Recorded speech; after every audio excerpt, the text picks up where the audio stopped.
Welcome, ladies and gentlemen, to the 2019 World Ski and Snowboard Festival. We are so excited to be here for our 24th year here live in Whistler. Today is all about the Spectators Ski Invitational. My name is Josh Visser, and I'm here joined alongside pro skier, judge, commentator Mike Shaw. Mike, welcome to the show. Hey, Josh. It's great to be here, man. We are so excited for all the events that are taking place this weekend. What are you looking forward to? Well, of course, the main event right now tonight, Big Air, but this has been a jam-packed week here in Whistler. There's been so much going on all over the mountain that's been so much fun. And of course, we pride ourselves with focusing on art, culture, music, and trying to bring sport all together for the final celebration. But we have had a special event to kick off the week. We're going to set it down to check out a little bit what happened at the JP Auclair event earlier this week. We are here at one of my favorite events to celebrate the legend, the hero, JP Auclair. Okay guys, you just hit the quarter pipe. What does it mean to be here today? It means the world. It's for JP. How are the vibes up top? Oh, it's good. Everyone's having a good time, smiling, doing some old school tricks, and just having fun.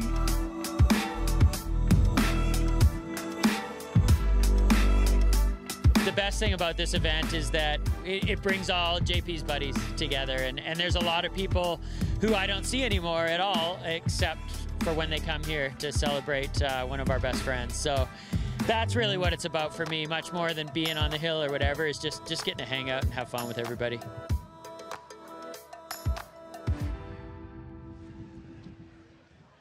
What an epic day that was. Of course, JP played such a big part in the sport as one of the godfathers of skiing. Of course, you watched him growing up, Mike, down in Silver Star when you were raising the ranks of the freestyle ski world.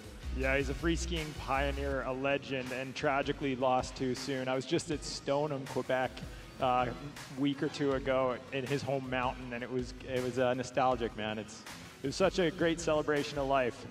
Well, let's chat about it a little bit. JP are obviously motivated a lot of these skiers and snowboarders from so many generations, but now a lot of these skiers, these are the people that grew up watching JP. Let's talk about who we're going to see in this contest that might have been inspired by JP throughout their life. Oh my goodness, look at the list all of these athletes would have been, but we've got some incredible old dogs in the Big Air free skiing contest circuit. Guys like Vincent Gagne, Noah Morrison's been on the circuit for a long time, Teal Harl, one of the Canadian up-and-comers, Alex Bayou-Marchand, one of the most decorated Big Air skiers we've got here. It's going to be such a show. And of course, we're going to check out down. We've had a few standout athletes throughout training. We've been watching training all morning, and we're going to first check out the women's start list to see who we have sticking out here. Of course, the 2018 winner, Elena Gaskell's here. We've got local superstar Yuki Sabota. She's back. She grew up basically competing in this festival, hometown hero.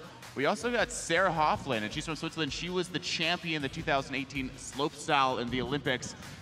But before we get into that, let's toss it down to Mercedes Nickel, our four-time Olympian in snowboard halfpipe. Mercedes, what's going on down there? Thanks, guys. I was able to watch a couple runs of practice.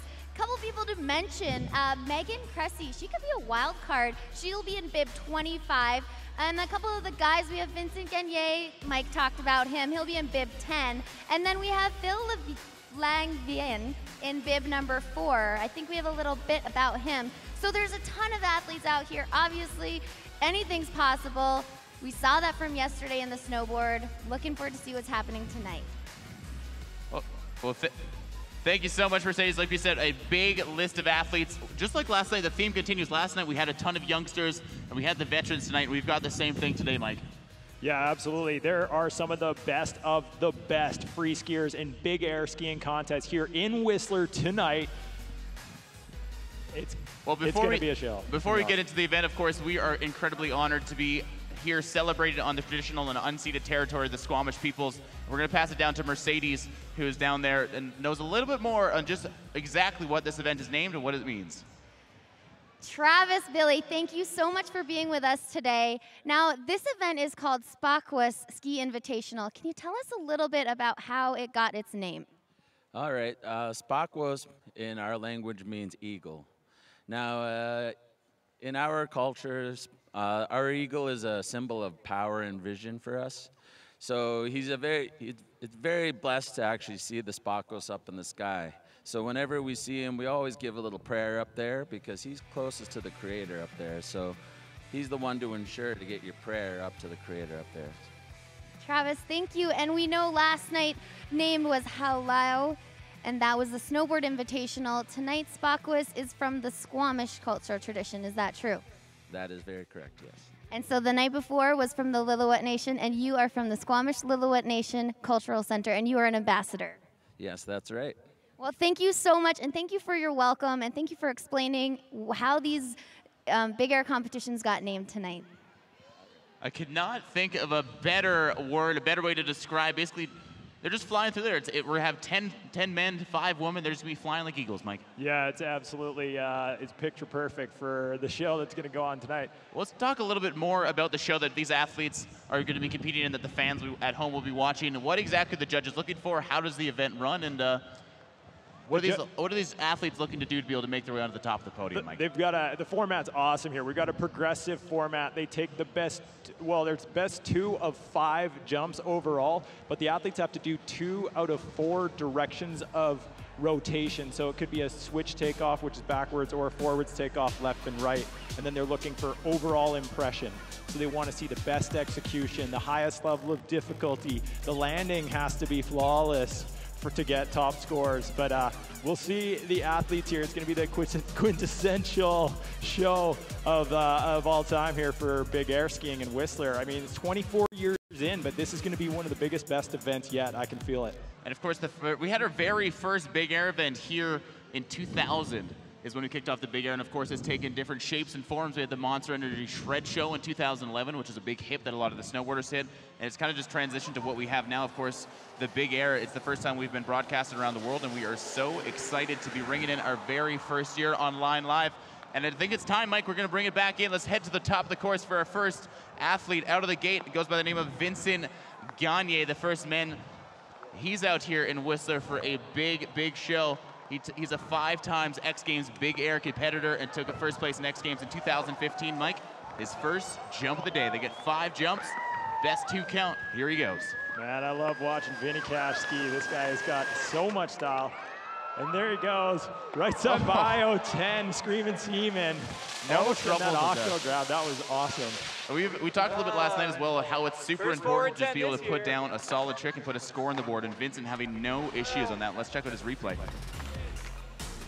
There it is, that scream and seam and octo grab in a 1080, but look by the looks of things. That bio axis, so smooth. Vinny's got one on the boards, like he's got a score down. That's a great, great start to tonight's contest. All right, we'll head right back to the top for a youngster, just 18 years of age, from Vernon, BC. Of course, grew up originally in Vernon, BC, and then moved and joined the Whistler Blackcomb freestyle team. He's a local boy. He's a youngster. Like we said, he's one of the young and up-and-coming athletes to watch. He's got a big bag of tricks, and we are very excited to see him come. It's such a cool thing to be able to see him, Vinny Cash, Nick Succi. Like, there's such a big gap in both ages, and to see the youngster be able to come on board.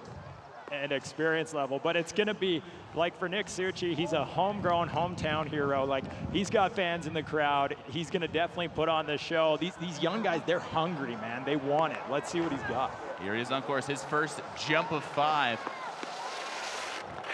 Popping switch on the in run, coming in, looking over his right shoulder, doing, switch right side, 900, a little bit loose in the air there, looking like possibly troubles with the speed. Yeah. Nick doesn't look overly stoked on that one, but that's why you got 5 jumps tonight, best 2 of 5 count. So. Like we said, you just got to put down 2 jumps. Of course, not quite going the way he's looking for it, but it's still good. He's still going to get a score on the board. Might not be exactly what he's looking for, but here's a replay of his jump. And there he goes, opens up a little bit as he comes out of his rotation, Mike. Yeah. All right, we're going to right back to the top for Etienne Joffrey, 21 years of age, from Whitehorse, Yukon, up north here in Canada. He's coming back. He's been in this event a few times, kind of climbed the ranks of the NORAM circuit. Mike taking a few first place this year, and here he is on course. Etienne starting things off with a left side double cork, 1260 mute grab, going massive. That amplitude, like we said, the judges, they're looking for amplitude. They're looking for variety and execution. And that had almost all of those things in that package of tricks right there. Yeah, he definitely got the mute grab early on in the rotation, perhaps let go a little bit early through the spin. The judges want to see them holding their grabs all the way through as many degrees of rotation as they can. You see there, he gets it, just has to let go a bit early, but puts the landing gear down.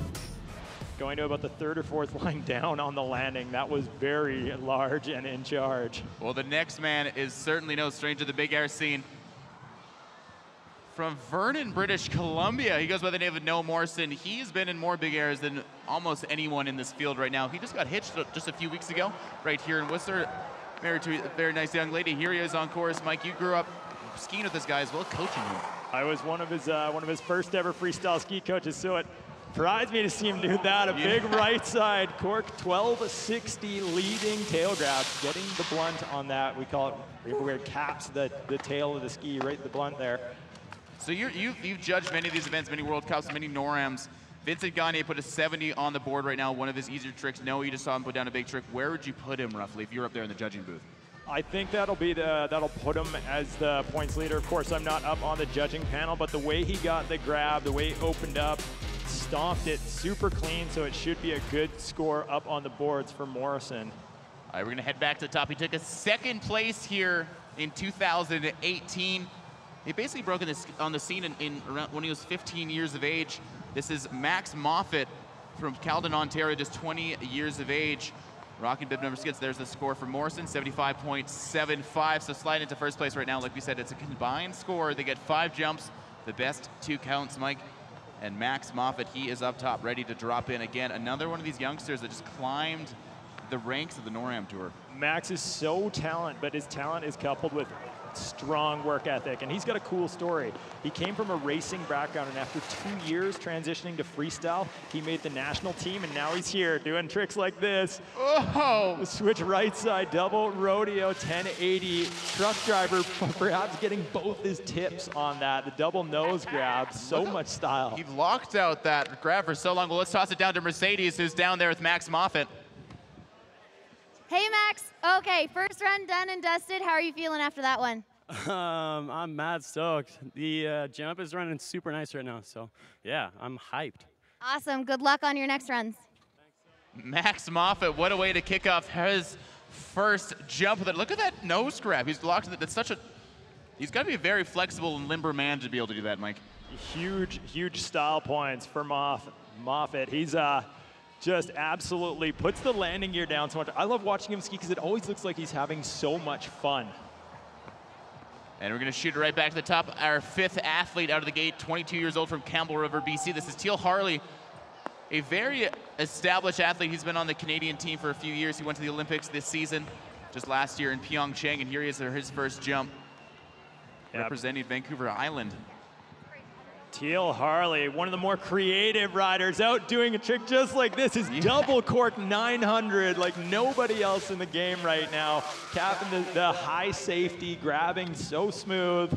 Teal, I've talked to him a few times about that trick, and I know he'll be stoked to put that down right out of the gate. First hit, stomped. Oh, man. Look how he just stops his rotation and just perfectly just lands that trick. Teal, such a style master. Holding the axis there and staying switched to the landing is so difficult, and the judges should reward him for that. You won't see any other competitors in the field, I can confidently say that, who will be doing that same trick. Well, talking about rising stars, we're going to go right back to the top from Quebec.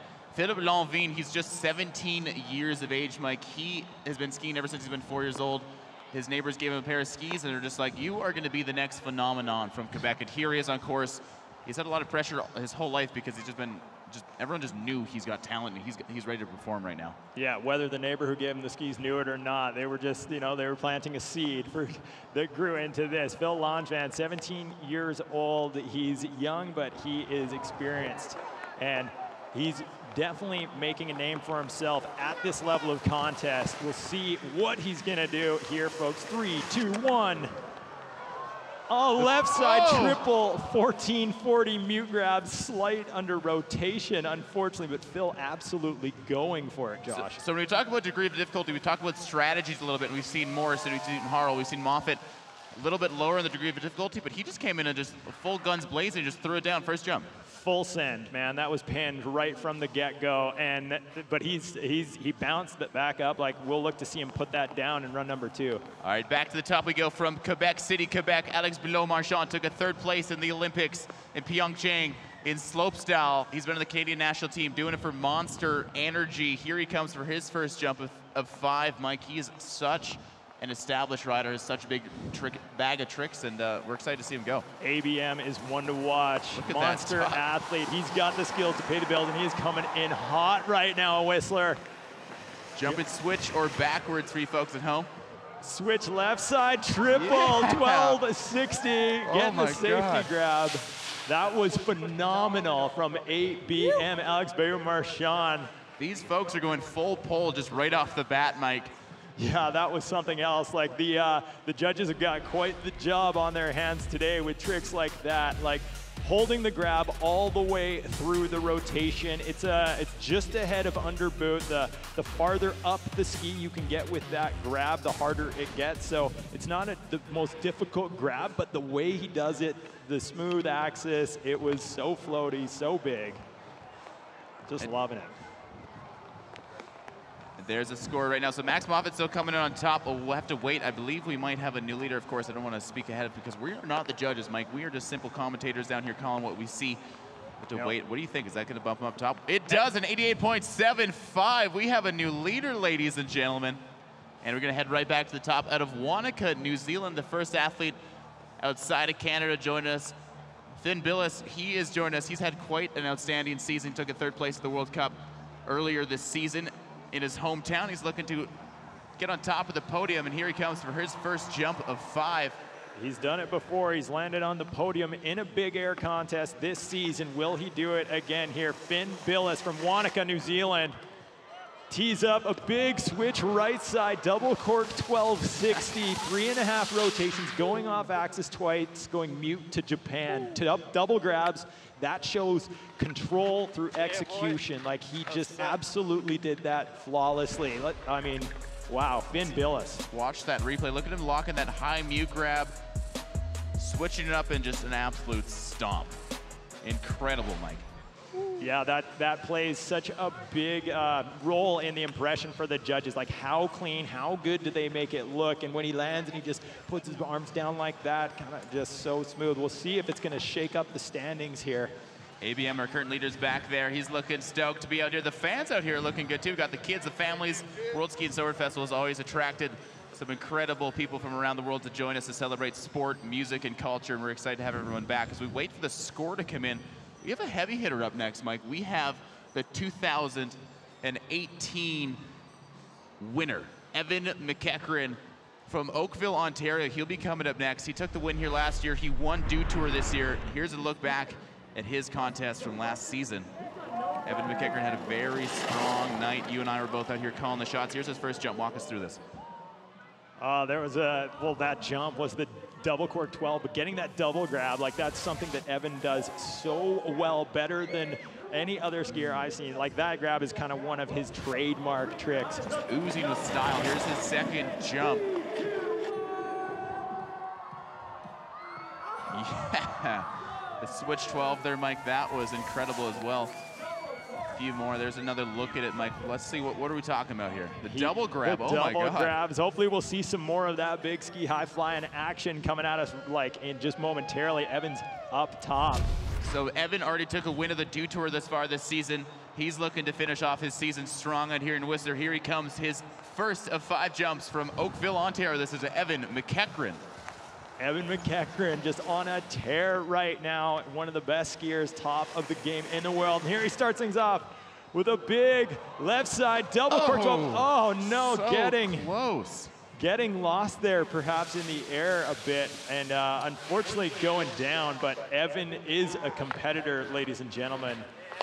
The tenacity, you can see it, the drive in his eyes. I'm gonna bet that he'll use that as motivation to get back up and put it down in run number 2. Well, that's why people love this format. Like we said, a lot of the previous World Cup and Big Airs is very strict. It was like you get 2 jumps, the best of 2 jumps, there's no more. But this one, the jam format with 5 jumps to be able to come in, and so relieves the pressure a little bit, because if they don't throw it down the first jump, they can always put it down on the 4th, 5th, And we're going to take a look right now at the women's start list. Megan Cressy, Margot Hackett, Yuki Sabota, Sarah Hoffland, the Olympic gold medalist, and Elena Gaskill, the 2018 champion here, Mike.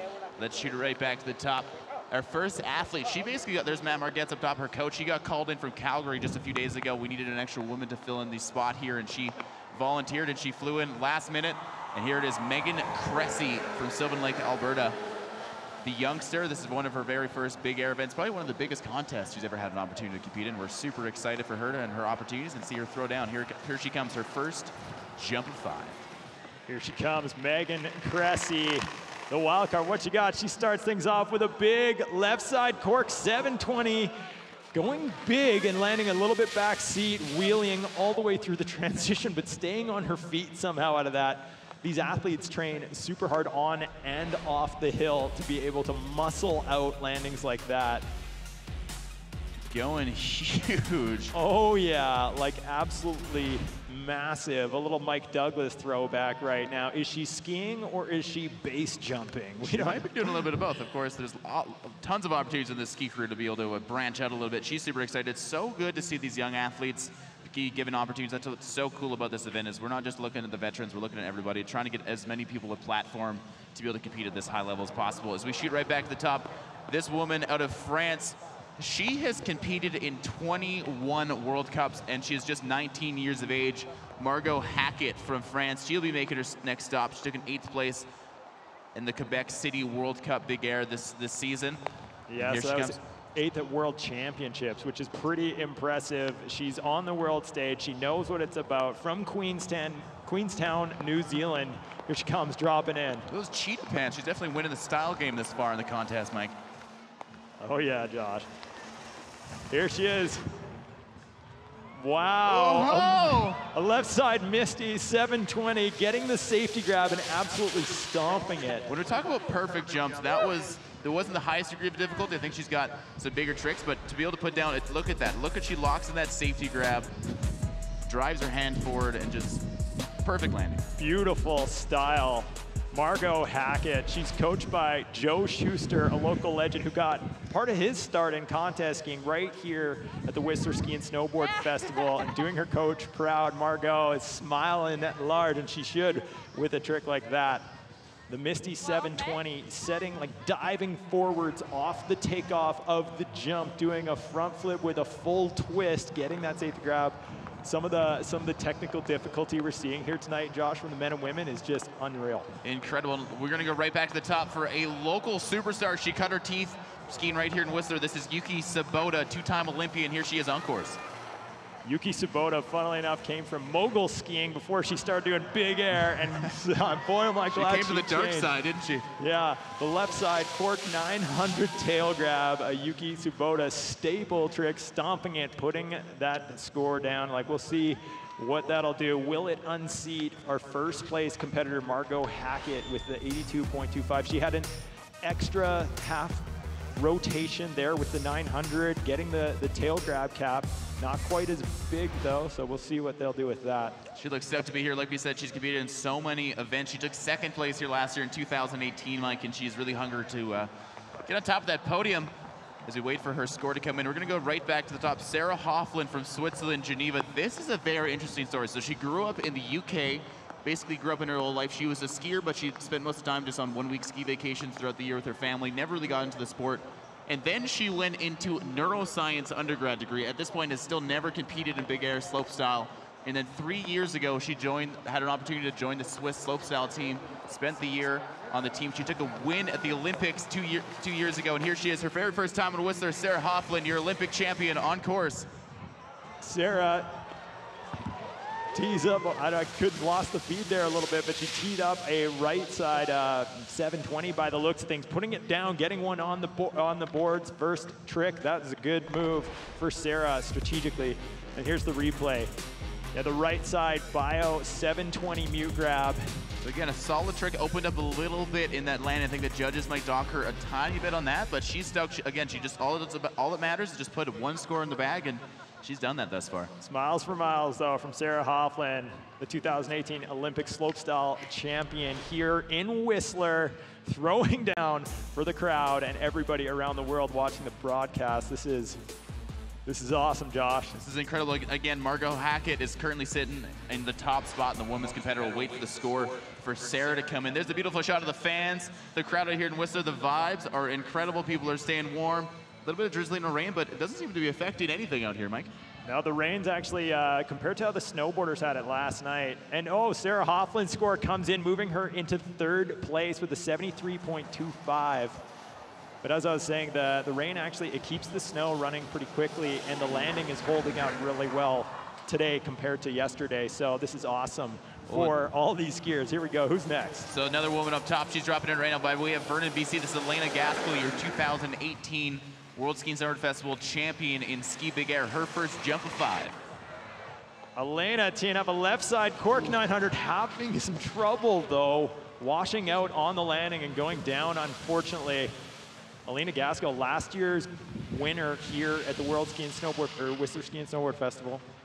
I know that she's just out here. She's having a good time. I talked to her a little bit before, and she's talked. Her families are out here. Her friends are here. Might not have been the jump she's looking for, Mike, but she's got 4 more chances to rename herself as the champion of the Spockwest Big Air. She will put it down. She's an experienced competitor, 13 World Cup starts, so she's no stranger to the pressure of competition. She'll get back up there and use it as fuel on the fire to throw down on the jump here. So we got the results coming in right now. Let's see who's on the top. Margot Hackett at 83.25. Yuki Sabota from Pemberton, 75.26. Sarah Hoffland, the Olympic champion, 73.25. Megan Cressy, the youngster, 23.25. That will round out as well. See who's our men's leader. Alex Bilot-Marchand, 88.75. Max Moffat and Teal Harley, they are on the top of the leaderboard right now. And it's tight. Look at those scores in the high 70s. That's close. And the winner last year, Evan McEachran, unable to put it down, so he's got a few more jumps to climb the ranks as he's going to look towards jump 1, 2, 3, and 4, of course. And we'll be right back with more action for the World Ski and Snowboard Festival right after this.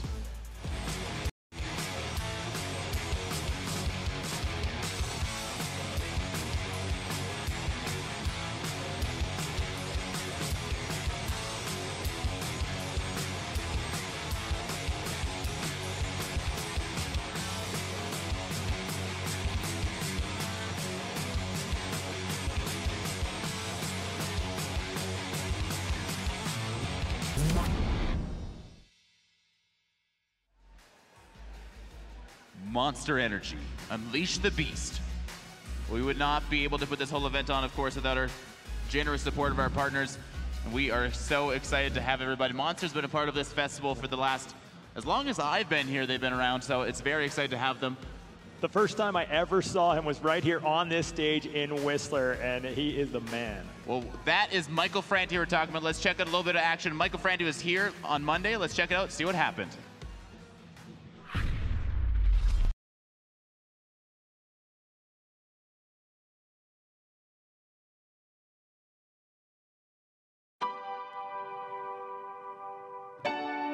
We love getting our audience involved. You know, we love that music can be a communal experience. And that's what I feel like mountain sports have in common with music. It's not something you just do alone. It's really not that fun to go snowboarding by yourself unless there's someone there to share it with and say, hey man, let's go hit this jump together. Let's do this run. We haven't done it in a long time. And that's what makes music special. And that's what makes mountain sports so amazing.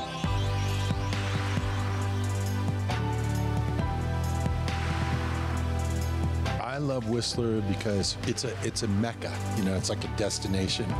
It's a place where people who come here who have like this spirit of outdoors, who want to have fun on the mountain, but they also want to protect the mountain. I think that's my favorite part. And when we play music here, it always goes off because people have that kind of energy and we share it. What a show that was. Of course, Michael Franti kicked things off with his documentary premiere. I was at the event. It was such an emotional and touching experience. He finished that off, of course, with an acoustic show with his band who flew in from all around the world. And then on Wednesday, his band took over the main stage here, and it was such an incredible energy of athletes out here. It's got the whole seat dancing. But it's all about skiing right now. Let's head right back to the top. Our next athlete, Vincent Gagne, for his second of 5 jumps. Wow, Vinny Cash Doing the right side bio with the screaming, seaming octo. He actually spreads his legs so wide, crosses his tail, his one tail over his other nose, and then grabs both skis together at the same time. It's so complicated just to say it, but he's doing it in the midst of a big old bio cork 1080. Not quite putting it down, but we'll look to see him improve on that for on his third jump. I don't want to say this guy focuses on big air because he's such a well-rounded skier, but this big air is his event. He's got so much style and so many tricks that no one else is doing. It's incredible to see. Well, of course, he'll be hoping to put that down in his second and third jump, but we'll have to wait and see, Mike. Vincent and his brother, Charles Gagne, they both have achieved legendary status in skiing, household names. But now we go up back to the top for someone who's not quite there yet, but this guy, hungry up-and-comer, Nicholas Suchi. Of course, joining us from Vernon, BC, like we said before, he's a member of the Whistler Blackcomb freestyle ski team. We've got national level athletes. We also have a lot of the provincial youngsters here, and it's so cool to see them on course. Here he is dropping in switch, his second jump. Nicholas doing a switch right side, looking for the double 12 there by the looks of things, going past, like if they don't dip the first cork hard enough and they try to go into another cork and it doesn't come out of being uncorked, it just stays corked the whole time. Have some issues like that. It also gets hard once you're in those flips, especially as you dip into your second flip, to be able to track your rotation and know where you are in the air. It's insane. It's so difficult. It's These athletes are acrobats in their spare time. All of them train on trampolines too. They figure out the tricks there and then bring them to the snow. Next up, Etienne Joffrey. He is a member of the Canadian Next Gen team. His very first year on the World Cup circuit. Here he is, his second of 5 jumps. Etienne doing the left side double cork 1260 mute grab this time and putting it down very, very well. Not quite as big as some of the other riders we've seen. He landed high up on the landing, but nonetheless getting that sweet spot. Sometimes the bigger tricks don't always show as well because it's harder to land them as cleanly as he did there. Like that was so flawless on landing that he'll be happy with that one, no question. Well, the other thing about the big tricks too as well is that when you get into the big tricks, the triples and the 1800s, when you get to those big rotations, you're not able to lock on the grabs or basically hold that style as long as you would have and really tweak it out in some of the smaller rotations. So it's a bit of a gamble. Do you throw down the big tricks? Do you kind of keep it a smaller rotation, smaller flips, and focus on style? And of course, each athlete has their own unique styles. We go right back to the top. Another athlete who has been in this event many, many times from Vernon, BC. This is Noah Morrison. Noah Morrison, I had the pleasure of coaching, like I mentioned, from the time of our young age, but this guy is one of the skiers to watch. He was one of the first people in the world to land a triple cork, and there it goes. He does a left side double cork 16 with the tail grab. Like that was absolutely brilliant. Like when he gets through that first cork 7 and then wraps out a cork 900, cork 7 to cork 900 in one jump. Man, he's smiling for a reason. That was awesome. You were coaching him when he was like 8, 9 years old, just a young kid growing up a silver star. He's obviously changed a lot, and his skiing has gotten so well. Well, let's check in with Mercedes, who's down there with Noah Morrison. Noah, left side double cork. How does it feel to stomp that one? Yeah, good. I'm stoked. The course was running really good, so yeah, it's awesome. 3 more runs to go. Good luck up there. Thank you. Noah Morrison looking forward to the future out here. Of course, his whole family, Jamie and crew, are all out here supporting the troops. It's so sweet to see the families that travel along with all these athletes year long. Of course, huge shout out to the parents and the moms and dads driving them to the events as kids, and then obviously the big financial support it takes to actually get into this sport as we go right back to the top. This is Max Moffat. He's a youngster out of Caledon, Ontario. He took a first place in the World Cup slopestyle already this season, and he's hungry for the final win of the year, Mike. Oh yeah, his first World Cup podium victory this year. He's got a taste of what it feels like to stand on top, and like I said, he's one of these up-and-comers. He's on the Next Gen slopestyle team, but he is so talented and a workhorse. Here he comes, Max Moffat, and like I said before, Josh, one of my favorite skiers to watch because he just looks like he's having so much fun every time he hits the jump. Yeah. Wow, there he goes and stomps a right side double cork 1260 double grab, getting the tail grab so definitively on the second part of that rotation. It's like, Mom, I just did it. That was incredible. Talk us through that body motion. So he switches, he tweaks out and goes to the leading grab. How exactly would you work that out through the air if you're in his position? There's the takeoff, Mike, and that transition, how does that actually work? He gets the safety, and then he holds his feet there and then continues moving with his upper body, separating upper body a little bit, but then he grabs that tail grab, shifted it out so smoothly. Max Moffett. So scoreboard right now, Noah Morrison, Alex Bilot-Marchand, and Max Moffett, 1, 2, 3. We'll see if the judges give him a little of a boost, see if he climbs up that ladder right now, but currently sitting in third place, and not a bad spot to be with still 3 more jumps remaining. The crowd's right there. They're going live to the world right now, World Ski and Snowboard Festival, the 24th year of the festival. I can't believe we've been going for that long, Mike. Me either, man. It's my 15th year here, and it's always so much fun. But Max Moffett from Canada, from Caledon, Ontario, moves into second place. So he's got 2 tricks on the board that the judges will count. Again, they're looking for 2 out of 4 directions of spins, or spin rotation. The athletes have to hit 2 different variations there.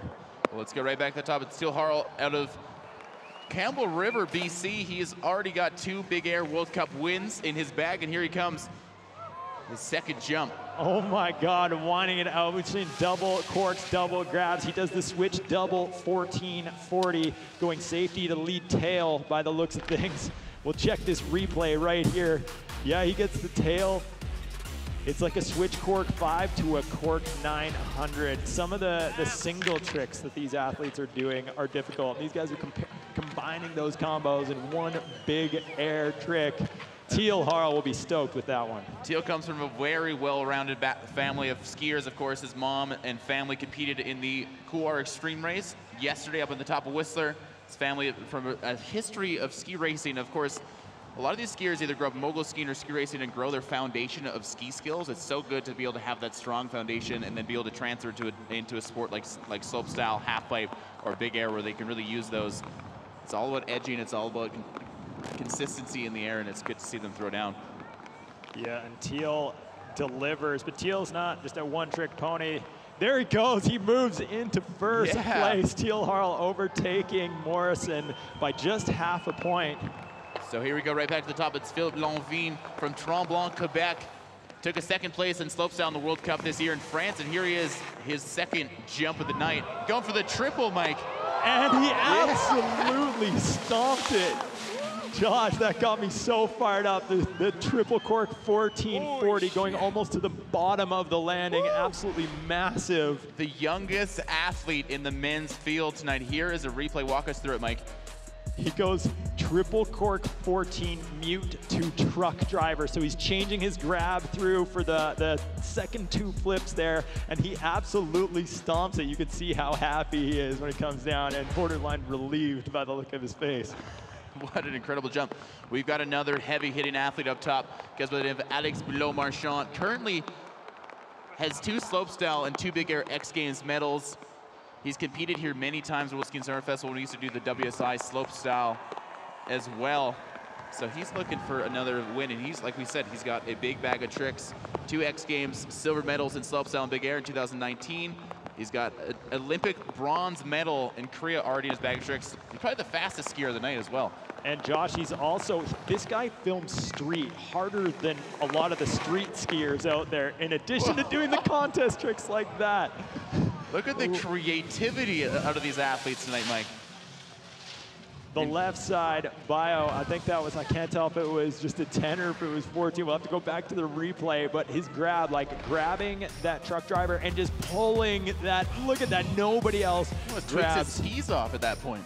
Grabs like ABM, that was so dope. He is so excited about that one. Currently sitting in 5th place without a second jump score. We'll see, oh my God, look, he could almost bite the tip of his ski there. Yeah. ABM must do yoga in his spare time to be that flexible, bending so hard to get those grabs. Wait for the score to come in. I think that's going to climb him up to the top 3. We'll have to wait and see. Teal Harrell on top right now, 158.75. Noah Morrison just behind him, and Max Moffett in 3rd place. But I am curious, Josh, what is going to happen with this score? ABM moves into first. 183 even, ladies and gentlemen, climbing the ladder incredibly. Alex Bilot-Marchand, no stranger to the top of the leaderboard, but still, like we said, lots more jumps to come, Mike. Big time, and he's got a definitive lead. But right now, we will go back to the top. Finn Billis out of Wanakut, New Zealand, his second jump of the night, put it down. We'll see if he can do it all over again for his jump number 2. Here he comes. So slow. Whoa, that was massive. He had to carve out of that landing, but he went almost to the bottom on a double cork 1260 leading tail grab. Watch how slow this rotation is. He just looks so smooth how he locks in that grab, Mike. Pardon me, not leading. That was a true blunt grab. Capping the end and going so big. I mentioned it earlier though, sometimes it's called big air. We want to see big amplitude, but when they go that large, that deep on the landing, it is challenging to hold it together as well with the execution. Well, Mercedes is down with Finn. Finn, how you doing? How are your knees doing after that deep, deep landing? They're still there, so it's all good. Going back up for more, good luck. Thank you very much. All right, well, we have one more jumper remaining in the second round. He took a first place last year, your champion, Evan McEachran. Mike, he already won the Winter Dew Tour earlier in the season to kick it off, and he's looking to take home a win to the final event of the year. Here we go. Evan McEachran looking to put a score on the board. Evan, 3, 2, 1. The left side double cork 1260. Oh, reverting out of it. You could see him like throw his hands out, a little bit frustrated there. Like when they revert, we call it a revert, where they turn around on the snow immediately after landing. It just shows that they don't have the control on landing. But he put one down. It will be a score, but it won't be enough to get her get him high up on the board though. Well, there's our women's start list. We're going to move right into jump number 2 with Megan Cressy, Margot Hackett, Yuki Sabota out of Pemberton, BC, Sarah Hofflin, your Olympic champion from 2018, and finishing off with Elena Gaskill, our champion from last year's World Ski and Snowboard Festival Big Air. Heavy hitting woman, Mike. Yeah, it's impressive. The level of competition here is incredible. Some of the best of the best, the biggest of the biggest big air action. All right, well, Megan Cressy's up top. You see her standing next to Matt Margetts, another one of these athletes who climbed the ranks, spent many years on the Olympics and the World Cup scene, and now back coaching these athletes. So it's really cool to see some of the veterans come back and lend their knowledge and experience. Here's Megan Cressy, her second jump out of Sylvan Lake, Alberta. Megan doing a right side, cork 720, struggling on the landing again, just not quite getting it down nice and smooth. She took a third place at the the Quebec World Cup Big Air in 2018 last year. They got the City Big Air and the scaffolding. Interesting to comment, Mike, is that a lot of these athletes in the Big Air scene are used to riding on scaffolding, which is very controlled. They know exactly how much speed they need, but here it's all built on natural snow. Which is another unknown element sometimes, like a lot of times just figuring out the speed. Luckily, the conditions here in Whistler today are pretty good for speed. Megan Cressy, you mentioned she had the third at the Quebec World Cup scaffolding Big Air. That was her first ever World Cup skiing contest, and she landed on the podium. So we call Megan a bit of a wild card, but she is on one, and hopefully she'll put that back to her feet in her third, fourth, and fifth jumps.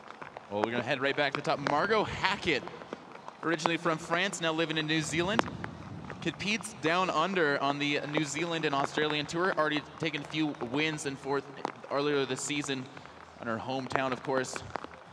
The winner's just winding up here, Mike, but for them down under, it's just getting started. And Margot had a beautiful first jump. She is current leader. Here she is, Margot Hackett, the right side.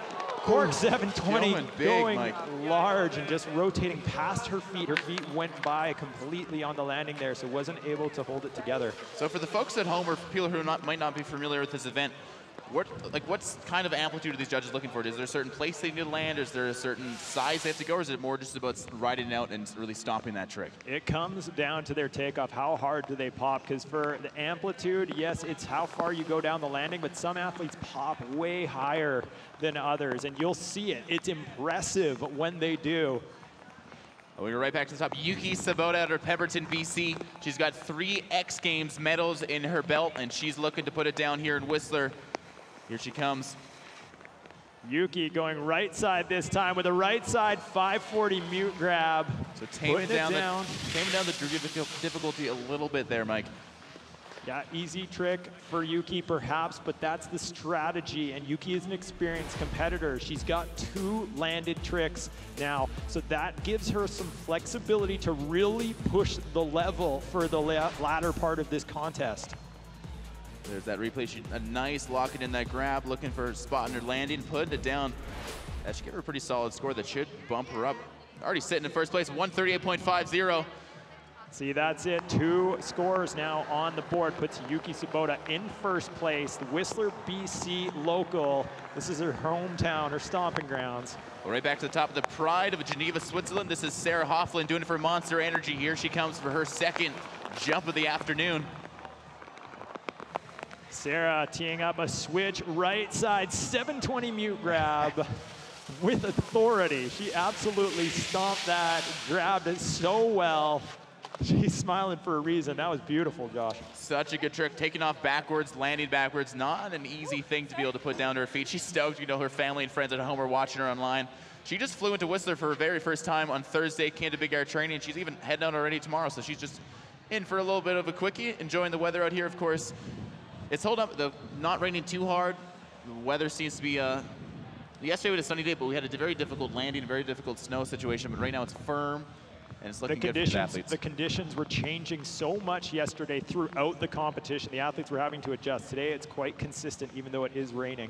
All right, we have another big hitter. She goes by the name of Elena Gaskell. She won the 2019 World Championships Big Air, and she's a gold medalist from last year. Here she comes, her second jump. Oh, and catching her edge.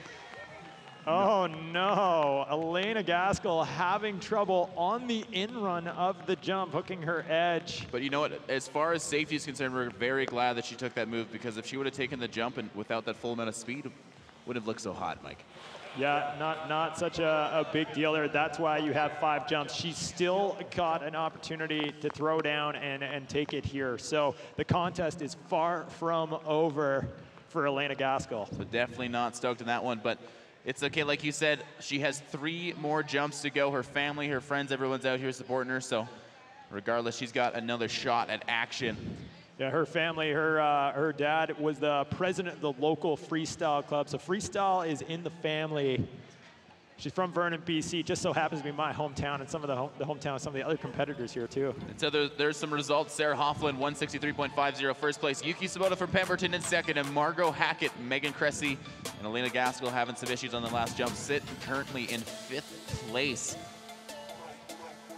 Let's see who's sitting on top. Alex Below-Marchand, 183, sitting on top. Teal Harrell and Noah Morrison are rounding out your top 1, 2, 3. Mike, a lot more to come. There we go. Nick Succi, Evan McEachern, Etienne Joffrey, and Vincent Gagne sitting there down at the bottom of the results list right now, looking to put down a few more big tricks to be able to climb that ladder. Well, we've had a ton more events, more than just Big Air here all weekend, World Ski and Sword Festival. Let's see what else happened just yesterday.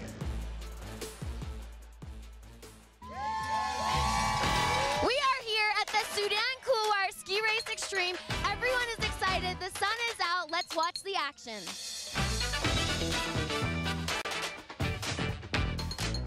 I guess we'll just try and do one better. If you're second, when you improve by 1, then you win.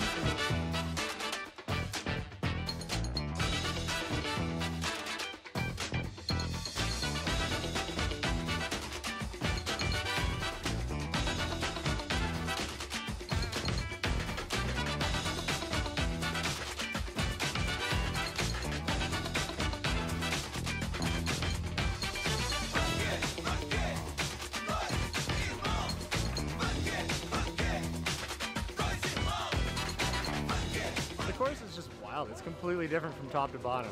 Gnarly, rowdy stuff to just sort of regular ski racing. It was pretty awesome. I mean, it was a bluebird day. It was pretty perfect for racing, so it was awesome. Oh, I'm so happy for you.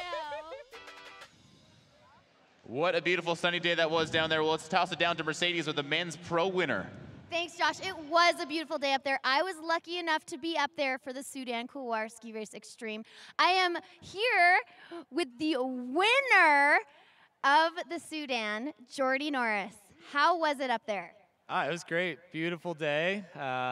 Lots of fun. Fun course. Everybody's having a good time. Yeah, we loved it. Okay, in the video you described the top as spooky. Can you tell us a little bit about that? That's a little spooky. You're standing up there and it's steep and you got these shelves between the gates. You don't know what you're going to get yourself into. Yeah, it's a little spooky. It's a tough race. I was lucky enough to, I don't know if it's lucky or unlucky, but I ran it last year on a snowboard and my legs were on fire. How are you feeling at the bottom there? Oh yeah, it's a burner. You like start coughing and your legs are toast and you like get sick later. It's not fun. Well, thank you so much and congratulations. We're going to send it back to the boys. Thank you, Mercedes. What a challenging event that was yesterday. Of course, the youngsters, the veterans, everyone came out to compete. We are so excited to see that event come back after a little bit of a hiatus for its second year. Well, the World Ski and Snowboard Festival is brought to you in part by the Resort Municipality of Whistler. Mike, we keep saying it, but it's not without the support of these awesome sponsors and charities and corporations for being able to put on this event. But right now, it's all about Ski Big Air. Let's go right back to the top and see who's coming in next. We've had an incredible first 2 jumps. I'm looking forward to see what else these boys and girls are putting down. Vincent Gagne is up top for his 3rd jump of 5. Had a bit of issue on his 2nd jump, looking to put it down, of course, sitting a little bit lower on that scorecard right now. We'll see what he can do in his 3rd jump. He's got one in the bag, but we'll look to see him lay it down right here. Here he comes, Vincent Gagne. The right side, biocork, 1080 just under rotating and crashing down on his hip there. Looks like he's trying to put that down to 1260. He's looking for 3.5 rotations, but perhaps it's the speed. He's just close, but man, I love this grab. Look at how he crosses his skis over and unwinds them as he unwinds the trick, but just not having the time in the air to put that down. I grew up playing SSX Tricky, and when you're playing that video game, people take their skis off and throw them around and put them back down. And every year that we do these events, this ski event, Ski Big Air, just starts to look more and more like a real-life version of SSX Tricky, Mike. Yeah, this is real-life video game action happening right here in front of us. Well, let's go right back to the top for Nicholas Suchi. Just 19 years of age, originally from Vernon, BC. Mike, you spent a lot of time climbing the ranks at Vernon, BC. There's incredible training facilities down there. It's good to see these young guns up here competing with the pros, Mike. Yeah, it's impressive. Nicholas Suchi, I think he originally hails from Revelstoke, but then skis or claims Vernon as hometown, but now resides in Pemberton. He's getting fired up with the boys in the booth up top as he drops in. He's an experienced competitor on the NORAM Cup circuit. This will be a big event for Nick. Here he comes. What's he gonna do? Whistler and the world.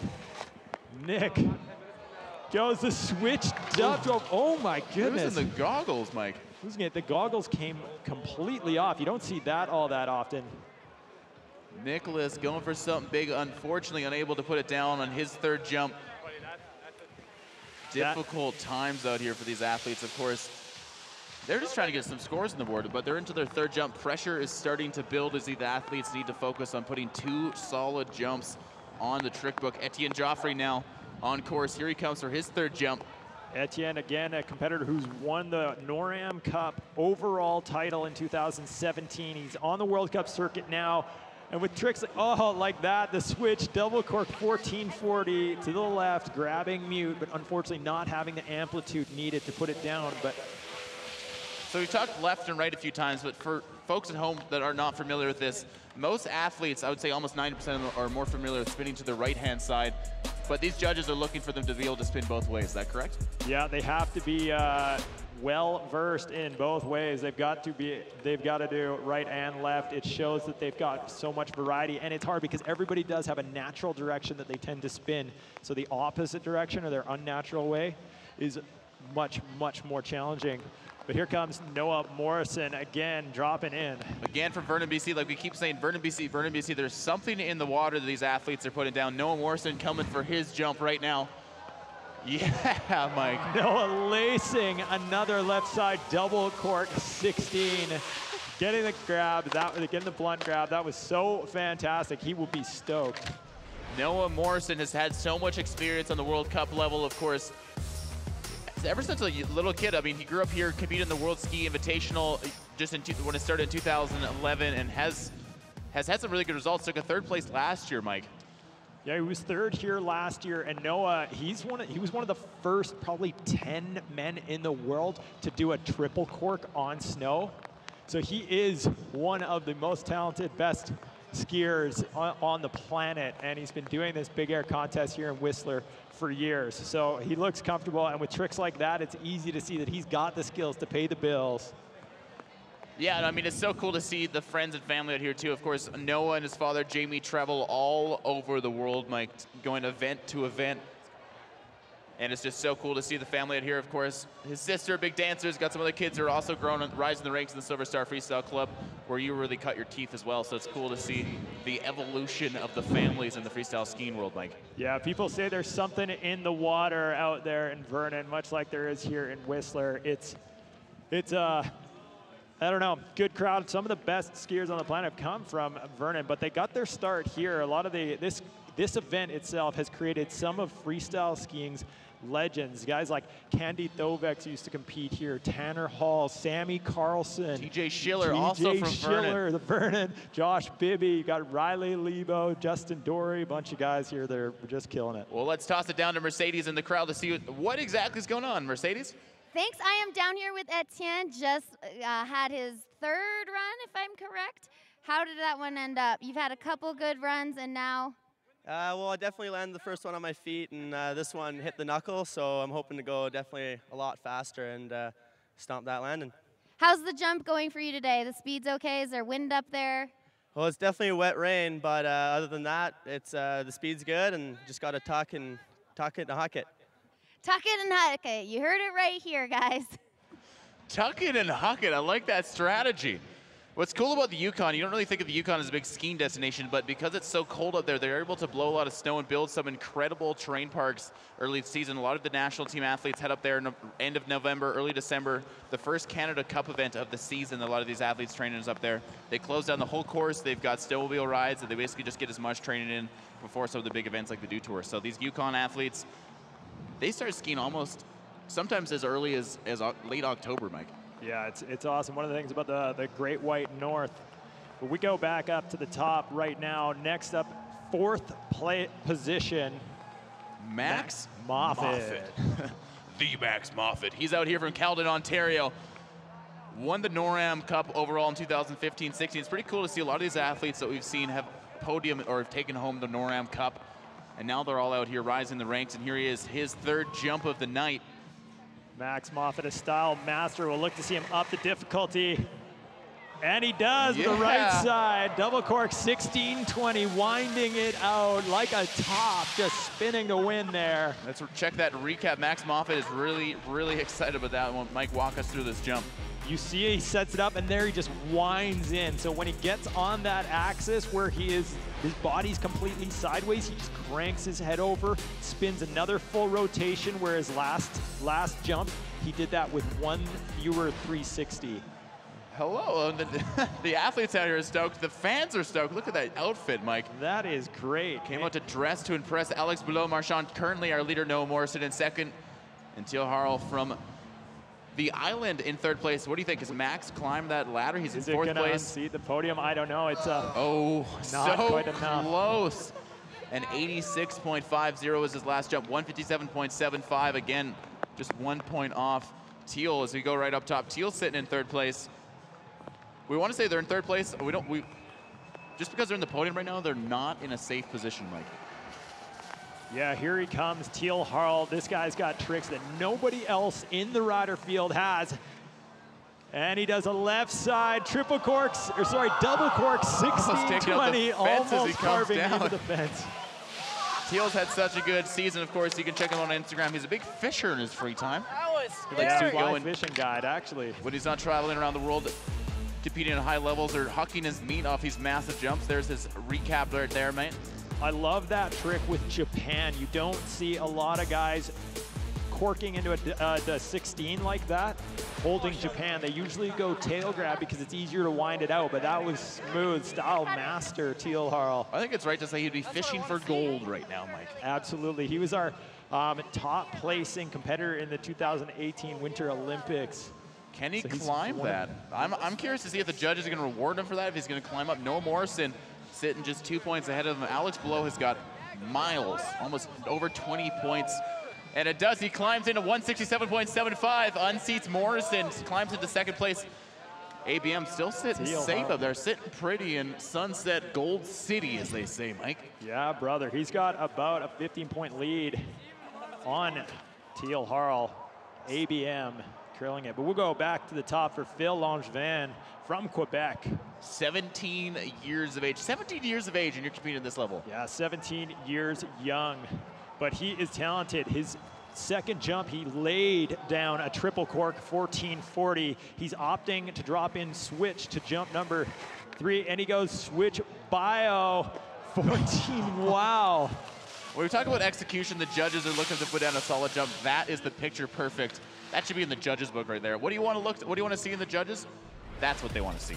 Well, he's got the variety, right? He's changing his axes of flip rotation, right? Because he came off switch, but he threw his upper body forwards first, doing the switch double Misty 1440, grabbing safety. There's not a whole lot wrong with that trick, and the difficulty was definitely there. Well, Mercedes is down there in the crowd with Philip. Mercedes, what's going on? Phil, that was your third run. Stomped it. How are you feeling right now? Pretty good, yeah. Even with the rain, it's pretty fun to jump. It's pretty good, yeah. Awesome. Good luck on your next run. Thanks. Seems a little bit out of breath. He's just, he's working hard out there, these youngsters that are, they have to fight against the big guns, Mike. Yeah, and he's from Quebec, so he's interviewing in his second language. And Phil Langevin moves into second place with that third jump. Well, ladies and gentlemen, our current leader, Alex Belot-Marchand, he has won it all. He's been all over the world. Currently sitting 183 even. Let's see what he's got for his next jump. Here he is on course. Oh yeah, the switch left side, double cork 1080 octo. Just capping that blunt grab too through the rotation. It's interesting, he's riding with no poles. What would be the reason behind it? Is he able to lock in his grabs a little heavier, or what's? You'd locked him in, but again, skiing with no poles, Mike, what would be the reason behind? Well, it's definitely, it's basically a choice of the riders. I mean, some riders just don't like it, but because it makes it easier for them to get their grabs without the poles, but some athletes like the poles because it gives them a little bit more upper body swing weight to really generate a lot of torque when they set their spins off the jump. So again, these athletes are out here. You got to choose their wax, they choose their kits. ABM will stay in first place. So he's sitting pretty up top. Again, so much effort and so much thought goes into each day, each competition. Every contest is different. The snow is different, the jumps are different. That's the cool part with this sport. Every event you go to, there's a bit of a standard, but it's always going to change with the weather. And the next athlete who's used to competing across the world, Alex Belot-Marchand, he's on course right now. Finn Billis. Oh, my bad. Finn Billis is on course. Here you go. Thanks for the correction, right Mike. Side double cork 1260, just capping the tail grab. Grabbing a true blunt, as we call it. Finn Billis joined us out of Wanaka, New Zealand. Of course, the Wells brothers came out of Wanaka, a big history of freestyle skiers. Look at that blunt grab. You mentioned it. He tweaks it out, holds it in throughout the whole spin. It's not technically the most difficult trick we've seen tonight by far, but he executes it so well, showing style and control. Well, this next man, Evan McEachern, currently sitting in 9th place right now, had a bit of struggles thus far in the competition, took a win last year. He's competed all over the world from Oakville, Ontario. It's crunch time right now, Mike. Yeah, he's wearing bib number 1. He's got what it takes to be number 1 here tonight. Can he put it down all in the line? Pressure is on. Again, sitting in 9th place right now. We'll see what his next jump has. Evan does the left side double cork 1260, getting that high mute grab, spreading his legs, like splaying that grab wide out. That was really, really nice. And he's got 1 now on the boards. He should be happy with that. That'll get him back in the flow of things, no doubt. Interesting too, as the sun sets and it begins to get a little dark, he's riding without a lens right now. So of course, these athletes, another one of the considerations they make is what lens to wear, what tint is on it, and right now he's riding without a lens. So he's obviously haven't seen the light. It might be getting a little bit flat out there as the sun begins to set, but McEachern waiting for his score to come in. See where he puts it. His teammates, of course, most of these athletes doing it for Team Canada. as we head right into the women's big air. Their next jump, Megan Cressy dropping first, Margot Hackett, Yuki Sabota, Sarah Hoffland, and Elena Gaskill. Those are the next athletes chomping at the bit really tonight, Mike, to be able to get themselves on the top score. It could be anyone's game. All these women are incredibly talented and have done many competitions. But one to note specifically is Megan Cressy. Mike, I'm really stoked to see her out here. Like we said, she got the wild card spot. She flew in from Calgary last minute. Basically, we're like, hey, can you come down and compete? And she was at the airport in the next hour, and then she's here. I called her, coach, because I watched her ski at the Quebec NORAM just a couple of weeks back, and she did well in the NORAM and then won the Step Up Tour slopestyle contest out there. So she's skiing really well right now. Called up her coach, Marge, and was like, Marge, what's the deal? Can we get this girl out here? And here she is, Megan Cressy. Call her the wild card because we don't know for sure. Like, she's first time on this stage, the big air here in Whistler. And so I think she's got what it takes, but we don't know because we haven't seen it yet. And again, she's sitting in fourth place right now. She's looking to just boost herself up a little bit to at least break into that third place spot. We'll see. Megan Cressy, she must be nervous out here competing with some of these veterans and very established athletes. Megan Cressy, her next jump, here she comes. We'll see where she sits. Can she put it down? Megan Cressy, the underdog. She does a big old left side cork 1080, going for a 1083 full rotation. Sorry, I got so fired up there, Josh. I was expecting her to hold that at 900, but she kept going. Taking a slam, unfortunately, but bouncing back up. Yeah. Difficult positions. We mentioned before with McEachran not riding with his lens in, but that flat light really does affect these athletes as the sun starts to set. There is a replay of her jump, Mike. From the front here, look at that lockstep blinker. Then where does it go wrong here? On her takeoff, she looks like she just misses the grab, and sometimes when you miss the grab, it can disorient you in the air. And she ended up just spinning all the way practically until she hit the ground, so not a ton of control, but we'll look to see her clean that up in her fourth jump, and hopefully she can put that down, hold it at 900, and put up a good score. Well, originally from France and imported into New Zealand, this is Margot Hackett. She rides for the New Zealand team. She's our only Kiwi in the contest, in the women's contest, I should say. And here she comes, her third jump. Look for something big. We mentioned cheetah pants. She's looking good thus far. She's even in the in-run, Mike. Looking good in style and in the air. Jumping good, too. Yeah, right cork 720 there. She's sitting in third place at 104.75 is her combined score right now. Like we said, they get 5 jumps, the best of 2. They have to spin in all 4 directions. Mike, here's that replay. Just missed in that safety grab. Nonetheless, though, she put it down nicely. The landing was quite good, though. Good there, even though she missed the grab just slightly. I love, she's still smiling. She's having a good time. She's just having fun out here. Friends and family at home are watching online. Broadcasted to the world. The very first time we've done a world broadcast here as the score comes in 133.75.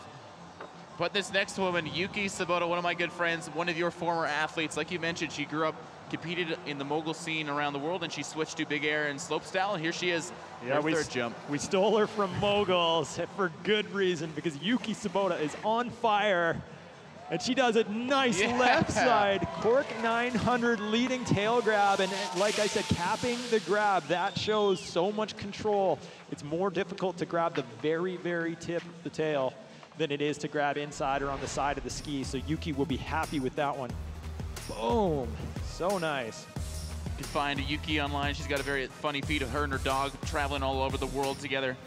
Make sure you check her out, Yuki Sabota. She's got so much talent, and she's been around. She's got so much history here at the event as well, Mike. She's been here more years than most of us have.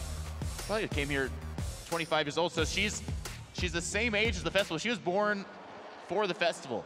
Do you think she was a product of the festival, one of the after parties maybe? Well, she's a product of the valley here in Whistler. Growing up right here means that she's been exposed to this level of skiing for her whole growing up years, which is, you can see it in her skiing when she delivers so well like that. She's so strong, so consistent. I liked that Yuki's a bit of a methodical skier. You know, she's all about strategy and putting it down when it counts. Well, we're gonna head right back to the top. The next competitor, only 2 more left in this round. This is Sarah Hoffland. Interesting story. She graduated from university in 2013 after earning an undergrad in neuroscience. Mike, a little bit out of left field, and came out and became an Olympic gold medalist. She's a brain scientist, which is pretty impressive. but not quite as impressive as her freestyle skiing tricks, I don't think. Olympic champion, come on. Sarah Hoffland, here she comes, popping switch on the in-run. 3, 2, 1. She does a switch, double 1080, and holds it together on the landing. You can see she's relieved and elated after that trick. I just want to touch on the fact that she came from Switzerland on Thursday, and she's still 9 hours ahead. I talked to her yesterday, and she still hadn't fully adjusted the time change, so she's not sure what time. She's skiing at 3 a.m. right now in her own time. Like, my goodness, middle of the night in Sweden. But check this out. Just on landing, having that bobble, the judges will notice that, but she did a double. This first female competitor of the night to do a double cork. That was absolutely fantastic. Doing it for Monster Energy, currently sitting in first place. She can only get better from here, Mike. Her score right now, 163.50. Yuki from Pemberton, 20 points behind. And Miss Hackett from New Zealand, 133.75. Those are your top three right now. We'll see how that jumps affects her score. Will she get bumped up? And she does a little bit of 165.75, so improving upon that last jump. But again, she's already in first place. Nice one. The judges rewarded the switch double, putting up a score in the 90s. Awesome. So Elena Gaskill, she had a bit of an issue on her in-run last time. Hopping switch, caught an edge. We'll see if she goes for that again. Here she comes. No issues here. Coming in, switch. She does a switch left side. Yeah. Cork 900 mute grab and landing that with authority. That was the trick she was looking for. Going big. Elena, of course, having a bit of issues on her last jump, like you said, but difficult tricks. Walk us through this replay, Mike. She had to let go of the grab a little bit early there. I'm like a big fan of seeing athletes finish their tricks with their grabs. Like the grab should be the final cap that you put on the trick, but she had to let go a little bit early to get her feet down, but she landed very, very strong there, so that was good. Elena, just 19 years of age, has 13 World Cup starts, Mike, and she's from Vernon, BC. You had a little bit of experience, of course, working with Elena as she grew up, and you were probably a bit of a mentor to her. What's it like knowing that someone you worked with as well as were able to coach is crushing it at this level? Well, it's impressive to see. I mean, there's some pride in that as well, but like it's impressive to see that the work ethic, because these athletes that get to this level on the world stage, they're not like, there aren't a lot of like Cinderella stories like Sarah Hoffland. Most of these athletes work hard for years and years to develop their skills to put on such an impressive show of high-flying antics here tonight. Well, let's pass it on down to Mercedes Nickel, who's down there with our current leader. Thanks, guys. I am down here with Sarah. You just stomped that double. How does that feel? So good. It's been a while since I've done it, I think since February, so it's a good feeling. I just want to get a little bit cleaner. You are currently in first, and you still want to bump things up. So we have 2 more runs. What can we expect? I'd love to do a better switch dub 10 and a better landing, and then maybe try and get a better fast trick. Okay, and the boys up there have been talking about your degree. Yeah. What is your degree in, and when did you get that? I graduated with a degree in neuroscience from Cardiff University in 2013. And then you just took up skiing? Is that how it works? Yeah, I skied since I was a kid, but I grew up in England for a long time, so I started doing a lot more skiing after university. Amazing. You are full of surprises. We're so happy that you're here tonight. We're really looking forward to seeing the rest of your runs. Good luck. Back to you, boys. Well, thank you so much. It's so good to see. Like we said, Mike, she flew into Whistler on Thursday, and she's making an appearance, already sitting in the top. Sarah Hoffland, 165. Yuki Sabota, Margot Hackett, Elena Gaskill, and Megan Cressy. There's your top 5 right now. Tough competition thus far. Again, last year's winner, Elena Gaskill, not quite being able to put down the trick she's wanted, but still 2 more jumps to come. She had that last one in the bag, though. Let's talk to Alex Below-Marchand, currently sitting in the top spot. Philip Lonvine and Teal Harrell, 1, 2, 3. Noah Morrison sitting quite close on the podium spot, though. It is tight in the men's contest here. Those scores are very close, with the exception of ABM, who's got the definitive lead. But and Evan McEachern sitting down there in 8th place as well. We'll look for him to throw down something big. Look at that army of course workers down there. That's the amount of things it takes as we head into our sponsors. Huge shout out to the World Ski and Snowboard Festival, supported by the province of British Columbia.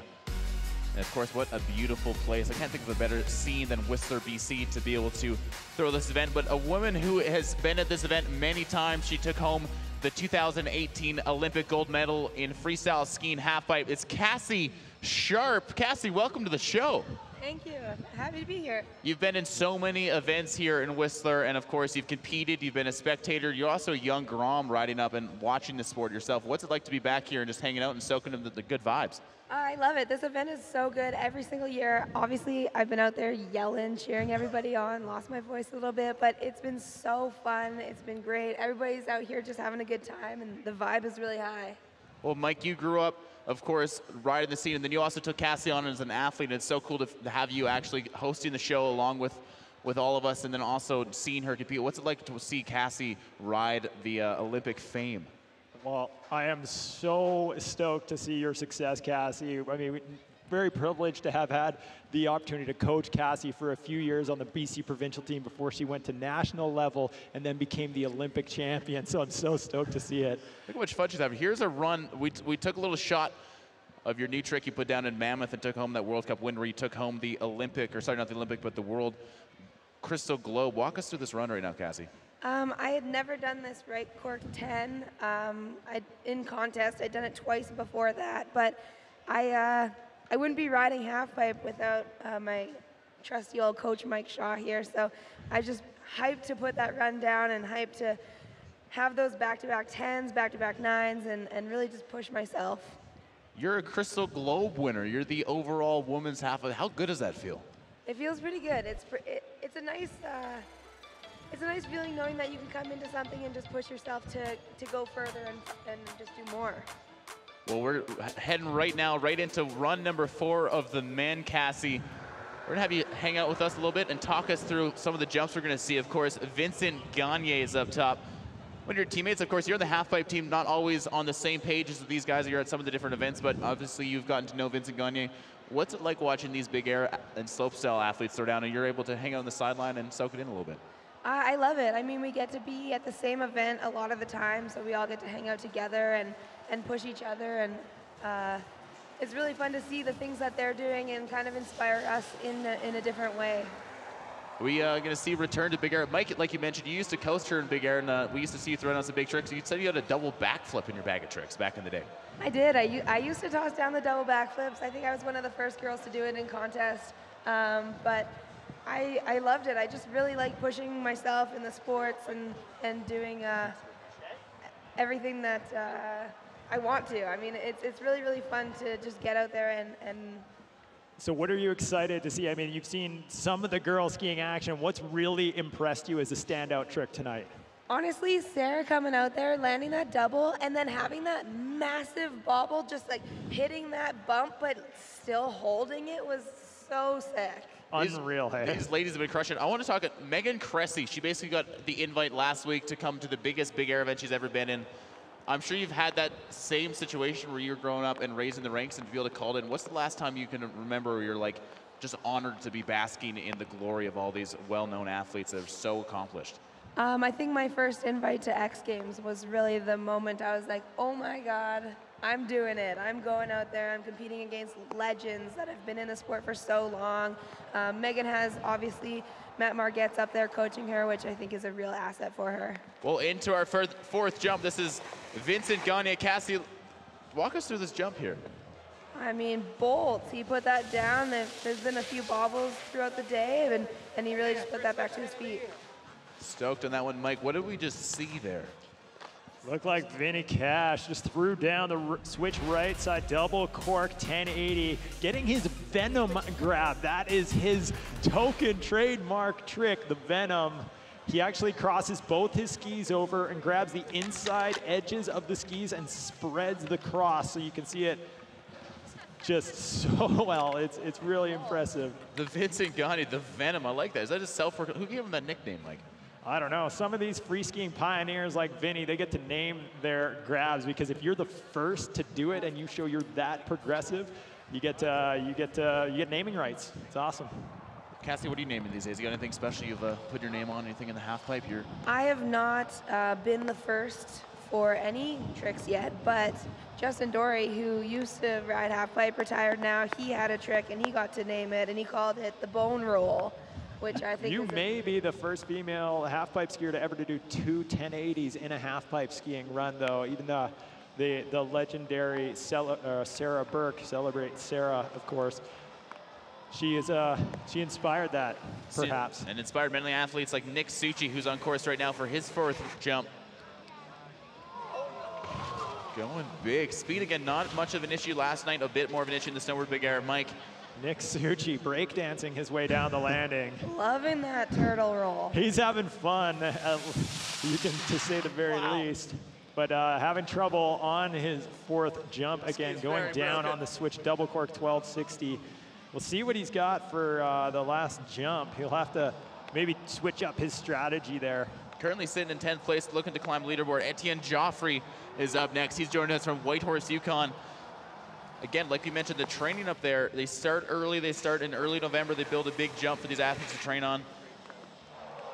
And it's obviously proved to work because he's putting down some sick tricks, Mike. Etienne Joffrey just getting the landing gear down on that one in time. He carved super hard off the takeoff. So you see that his amplitude wasn't as high as some of the other competitors, but he got it around, just putting down the switch double cork 1440 mute grab.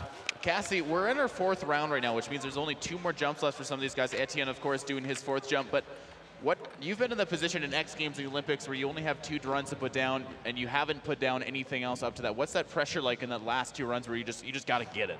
I mean, you get in your head and you're trying to just focus as much as you can to just go out there and do what you know how to do. But getting to that point where you're up top and you know you have to land it, it's high pressure but high reward. And Noah Morrison is well too familiar with this situation as well. Here he comes, his 4th jump. Cassie, you spent lots of time with Noah. But just a perfect jump. Bolts. Noah Morrison, absolutely, as Cassie said, bolts. Nailing the landing on a right side double cork 1260 tail grab. Young gentleman just got married a few weeks ago here in Whistler. Congratulations, Noah. Congratulations, Noah. Here he comes, the capping the grab, pulling it in so tight, the right side double cork 12. No problems there, flawless execution, you might even say. You mentioned that Noah just got married recently in February right here in Whistler, but it just shows how tight this skiing community is because Evan McEachran, one of his fellow competitors here in the event, was part of his wedding party. A lot of these skiers, yes, they're competing against each other for all the glory, the big bucks here, but they are bros. They are up there having fun all together. Yeah, what's it like community? Because it's basically a family for you out there, right? Yeah, the camaraderie between everybody is just so much fun. We all love each other, and we actually push each other quite a bit, even though we're competing against each other. Well, here comes Max Moffat, his 4th jump. Oh, just almost. Max Moffat, the showman. He does the double cork 1440 to the right, grabbing tail, well, wheeling out on the landing, and then just clowning his way down. That was awesome. Hold it together. Exaggerated run out there. Yeah, check out this replay in slow-mo. Well, let's toss it down to Mercedes, who's down there with Max. Mercedes? All right, Max, what happened in that one? This is like a little bit of a new trick for me, so it's a little loose program. But I'm pretty stoked just to try it. Awesome. Good luck on your next run. Okay, so this is like the last event of the season, and these guys are just out here hanging out, guys and girls. Like, they're just throwing down new tricks. It's like, I've got nothing to lose. There's no more events. I don't have to qualify for anything else. I just got to go to the beach after this. Yeah, having so much fun, Max Moffat. He was here in 5th place. He's like just throwing it down, put it all out on the line. Well, it's just like you in Mammoth. You threw down that right 10 you've never done it before, put it in contest. That must feel pretty good to be able to put down a new trick. It's like when pressure's on.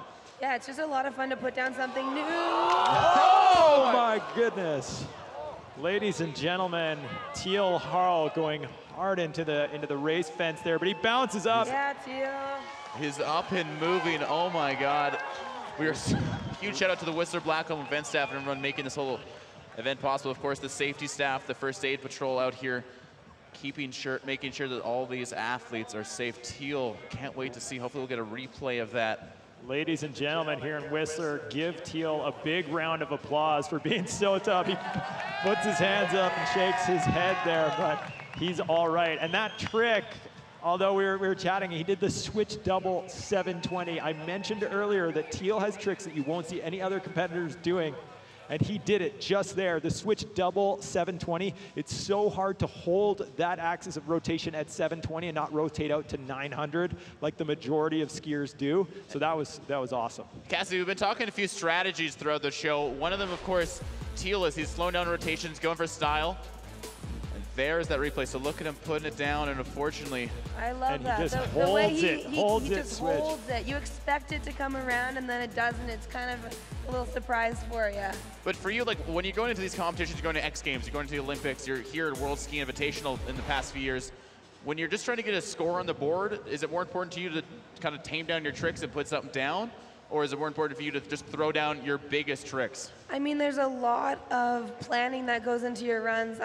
For me, when I finished up in Mammoth, I wanted to land my first run and have that score to sit on coming into the second run, knowing that I had a good enough score to be on the podium and I could do the run that I'd never done, hoping to bump my score, but if I didn't land, then I was still okay. Well, let's quickly go check in Mercedes, who's down there with Teal, to see just what the heck just happened down there, Mercedes. Thanks, Teal. I am here with, thanks, boys. I am here with Teal. Do you want us to give a little run through on what happened there?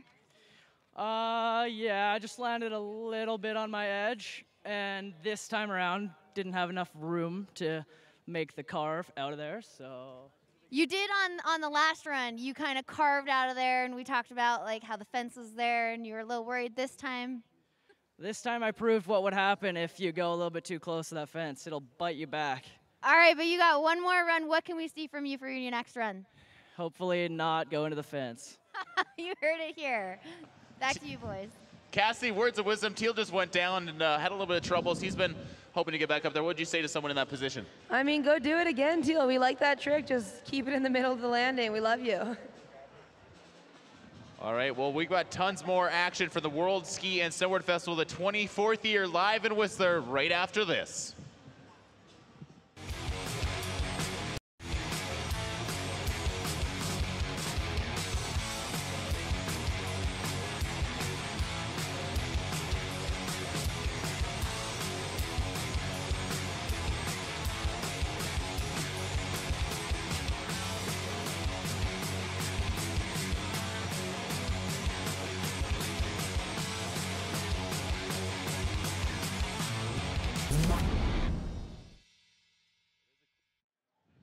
There's a quick shot of the Monster Energy Border Style World Championships. Cassie, your brother Darcy Sharp was out here in the Big Air last night and competed in the finals today.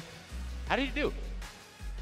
I wish I could tell you. Last night in the Big Air, he got fourth. He did really well, landed a couple jumps. Today, I don't know. He went out there. I know he had a lot of fun, but I guess we'll have to find out on Instagram. You can stay tuned, WSSF.com, to find all of the action, all the events scheduled, of course, to see the results. But you grew up, of course, you and Darcy grew up over in Mount Washington. Your father was the resort manager, if I'm not mistaken. Correct. What was it like growing up with someone who's so involved in the ski community, basically? You probably grew up in his office, like slept and had naps while you were just a little baby, or what? That was it. I mean, we started skiing when I was 10. We moved out there, and then we just became super involved in there. And it was so fun just kind of running the show, running up there, going up the train parks, and just being with all of the buddies. And it's really fun growing up on a hill where there's just so much going on. To have that much experience, of course, passed down for your father, that's incredible. But so, talking to someone who's got experience, we're going to toss down to Mercedes, who's with the godfather of free skiing, Mike Douglas. You said it, Josh, the godfather of skiing. Of snowboarding, too. Why not? Well, let's say both. Mike Douglas, how are you? I'm great. I mean, I was a little worried coming out here tonight because it's been raining all day and whatever, but you know what? The conditions look good, and these guys are flying. Okay, I have to bring it back to the JP Auclair day. Let's talk about your outfit up there. It was stellar. Well, thanks. I brought back my my gangster persona, Douglas. It's been in hibernation for about 18 years, so it was time, and I think it was appreciated.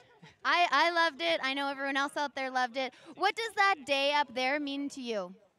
Oh, it's all about the people, really. All the people who love JP and spent time with him and got to ski with him and meet him over the years, come together to remember, tell stories, and just bring it back to what free skiing is all about, and it's just having good times with your friends. Awesome. Thank you so much, Mike Douglas. We're going to send it back to the boys. All right, we're going to send it right back to the top. Cassie, you're out there at the JP Auclair. You took a little award, did you not? I did. I got the award for having the biggest day.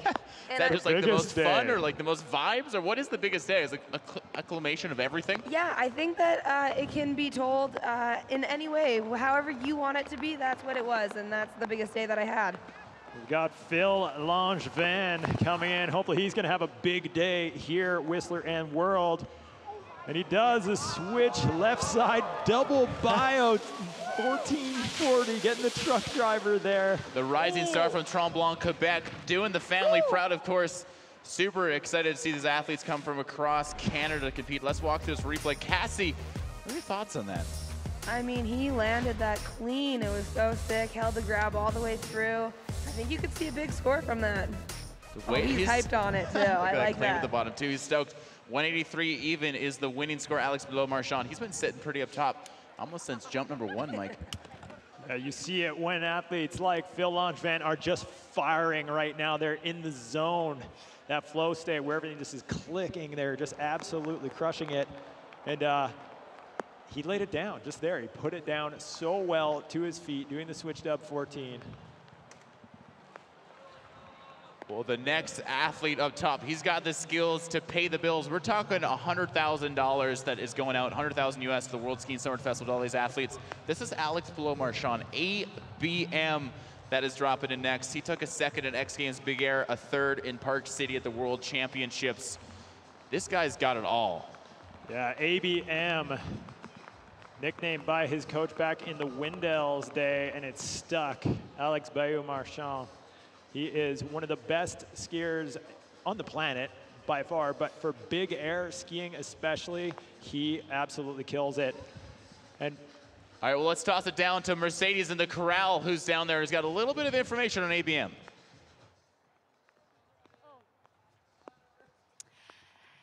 ABM, I mean, he was one of my teammates at the Olympics. I saw on his Instagram that he was waxing his skis earlier. He was out here last night.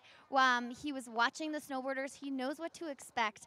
I mean, we're going to see good things out of him for sure. Back to you, boys. Well, I think he's, like she said, he is so established, has won so many medals, and I don't even know how many big air events he's been in, Mike. And not only is he a super established skier, he is so much fun to ride with. Like, if you want to go ski with someone, that's who you go ride with. The vibe is high. Oh, yeah, always having a good time. I saw him out with the film crew in Stoneham just a couple weeks back when I was there, and he was just, like, crushing park laps. He's one of the competition skiers who does so well on the World Cup circuit, the X Games stage, the Olympics, a bronze medal in 2018.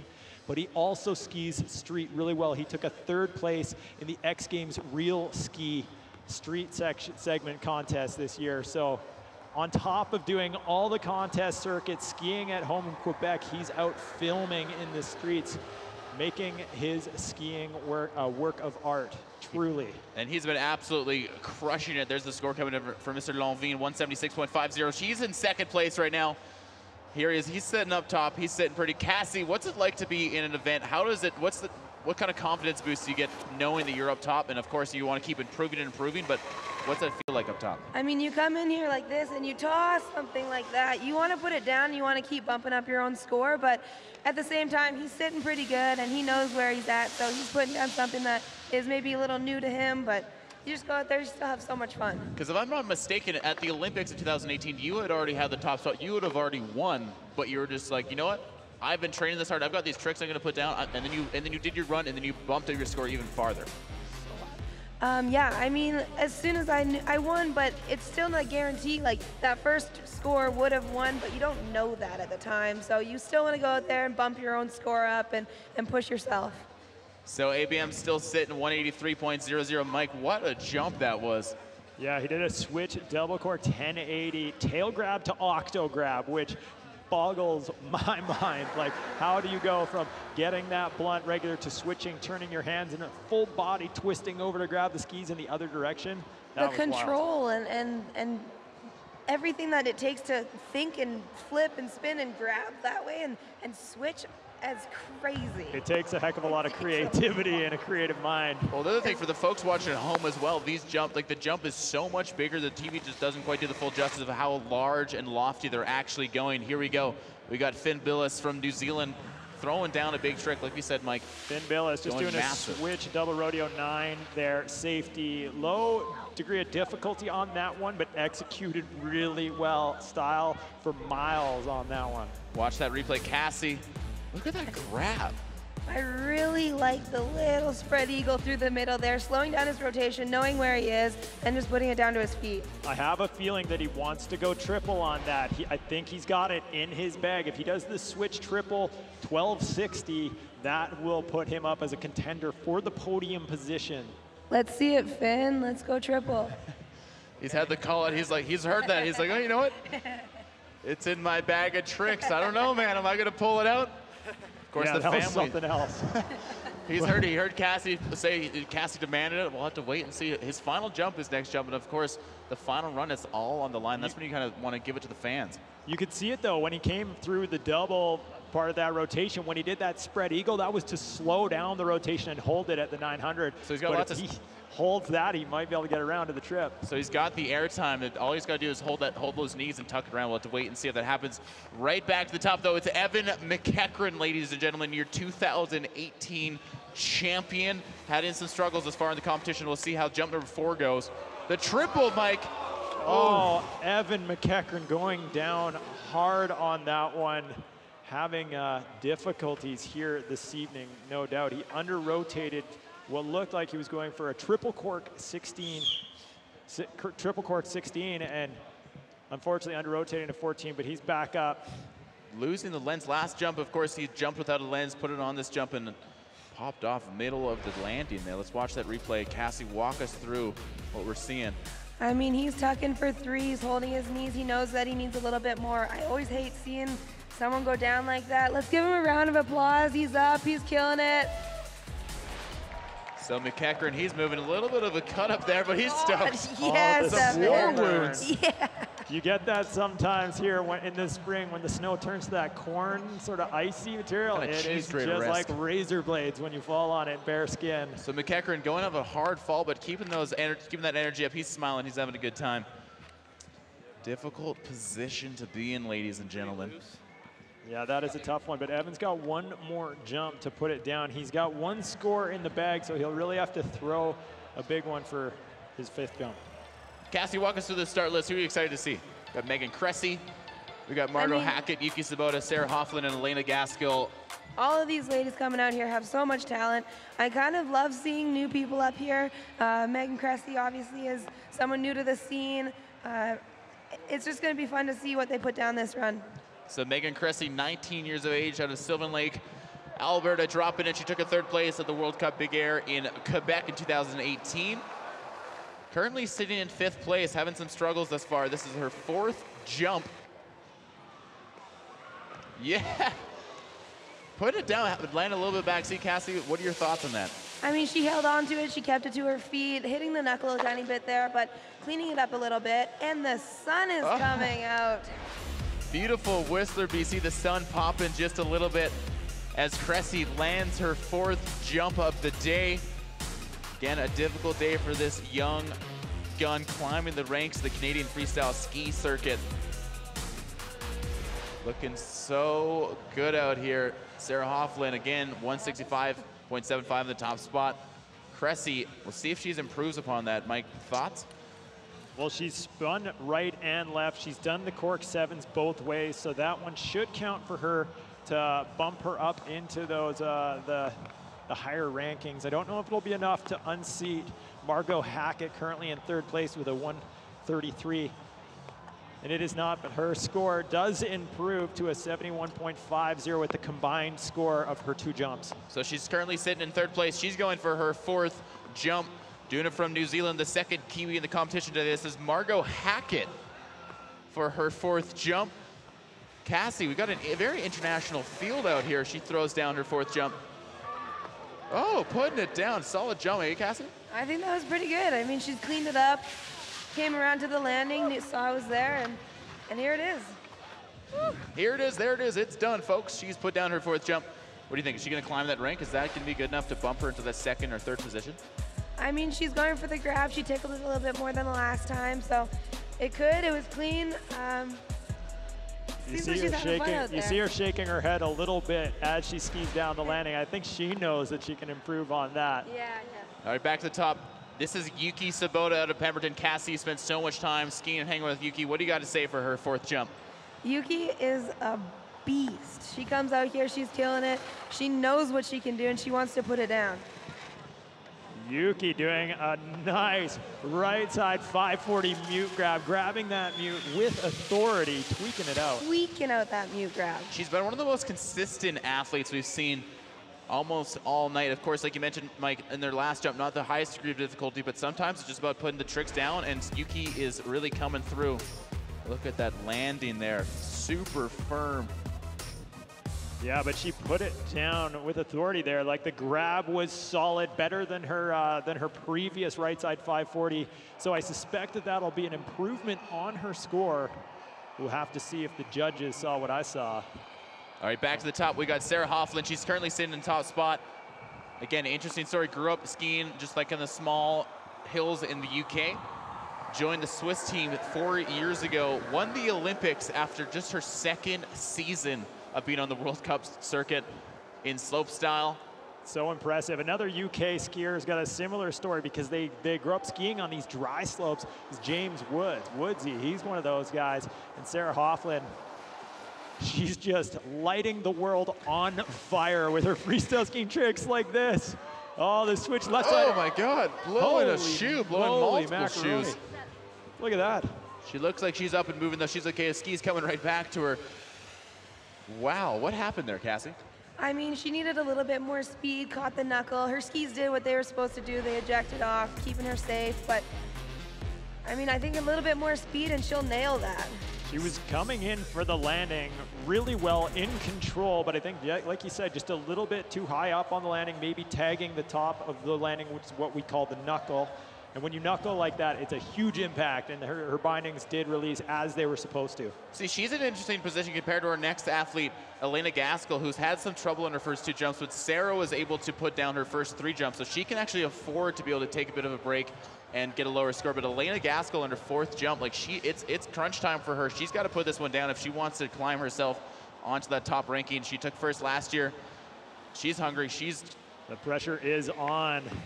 And here she comes, Elena Gaskell, doing a right side, cork 720, unfortunately going down on the landing again, shrugging it off, not what she was hoping for there, Elena.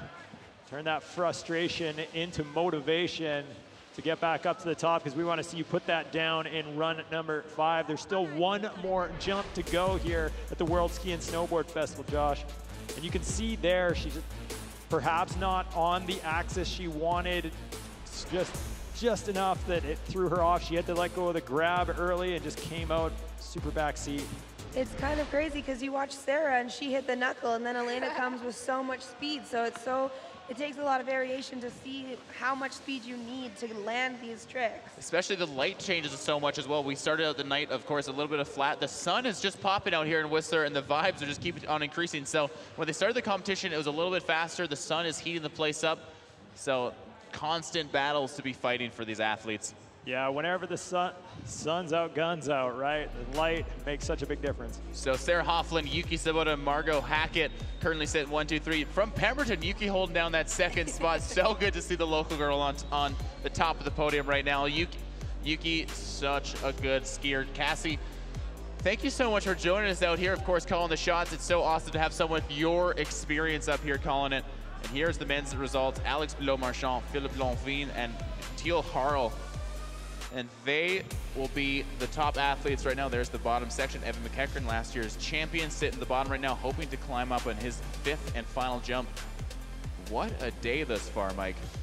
The skiing action is tight. Dose.ca, your entertainment fix. Well, folks, what an incredible afternoon. We're so privileged and honored to have an Olympian, an Olympic gold medalist in our booth right now. Cassie Sharp, thank you so much for coming to the broadcast. Any final thoughts to the fans at home? I mean, thanks for having me. I've been stoked to be here. The sun is out.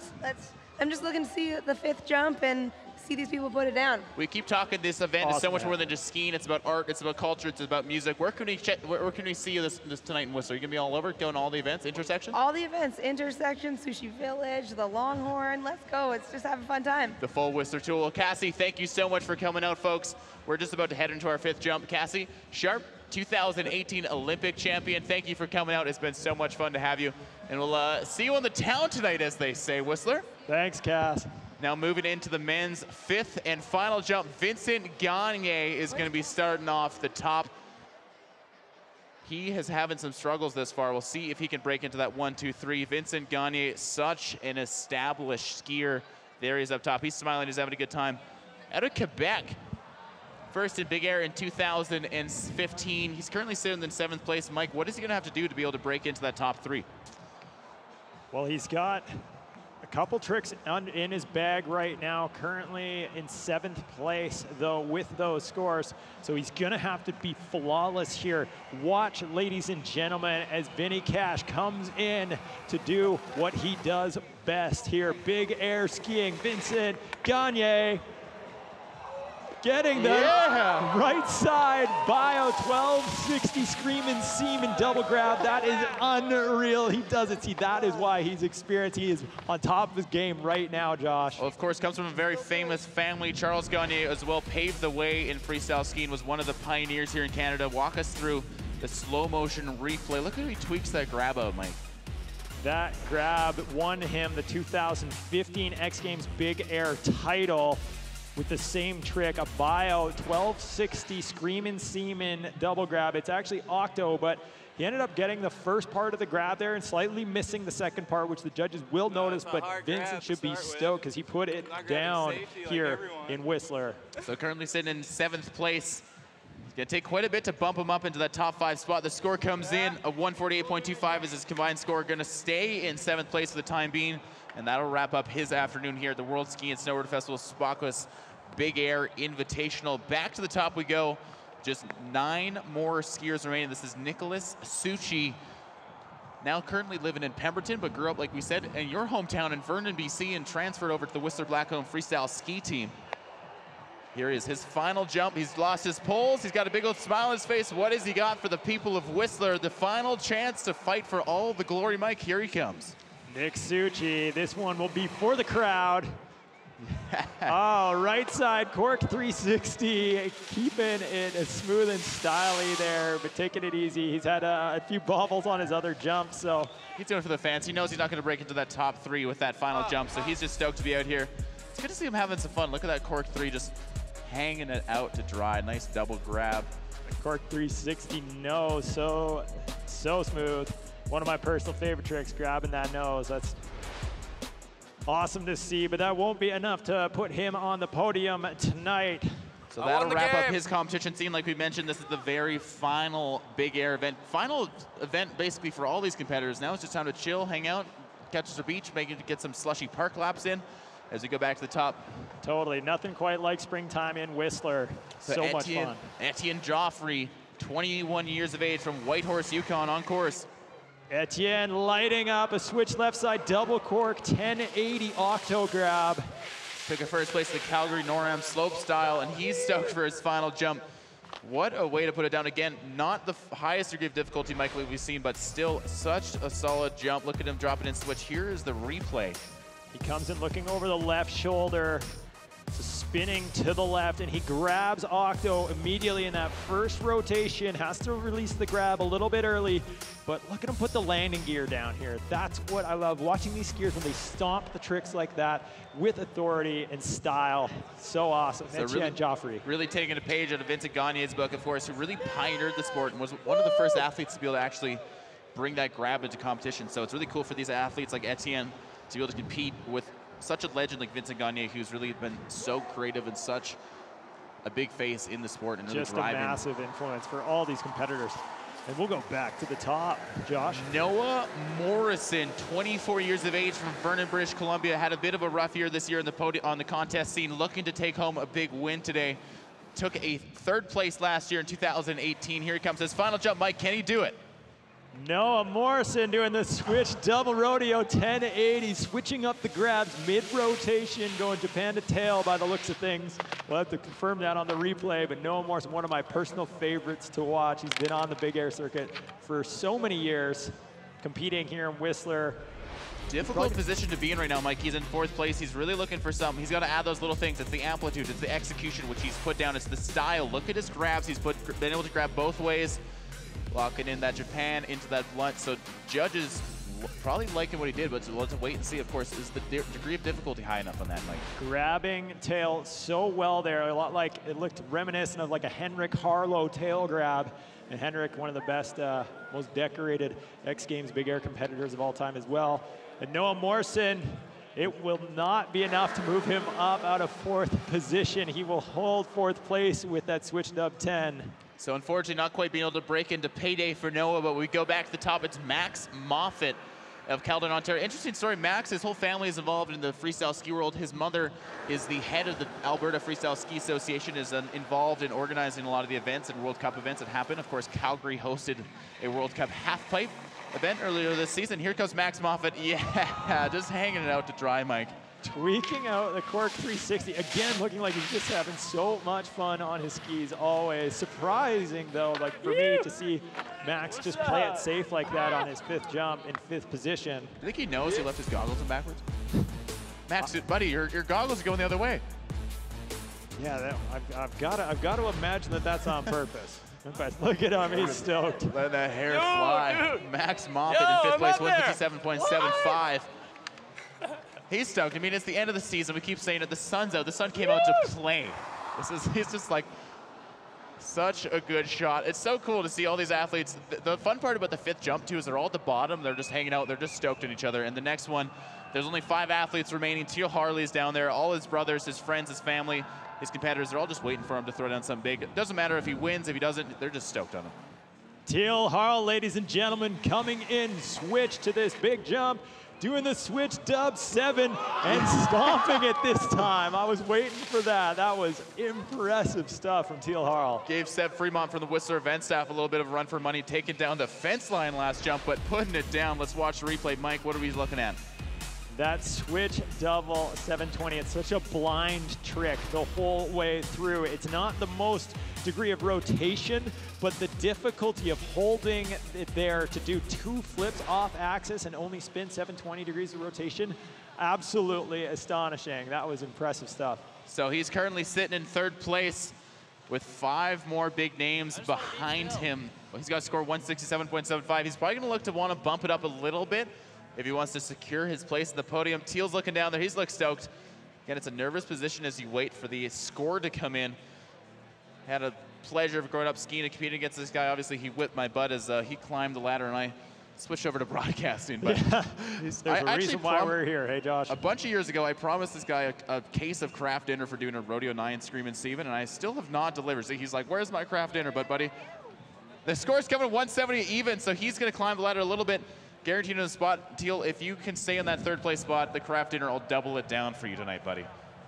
Yeah, Teal Harl securing himself 3rd place, moving his score up just a little bit. So 4 competitors remain, Mike. All of these athletes can unseat anyone that's currently sitting on top. Philippe Lonvin, the rising star from Tremblant, Quebec, is on course. His final jump of the night. Phil Langevin comfortably in 2nd place right now. Hop switch on the in run to do a switch left side. Double double Misty 1260 mute grab.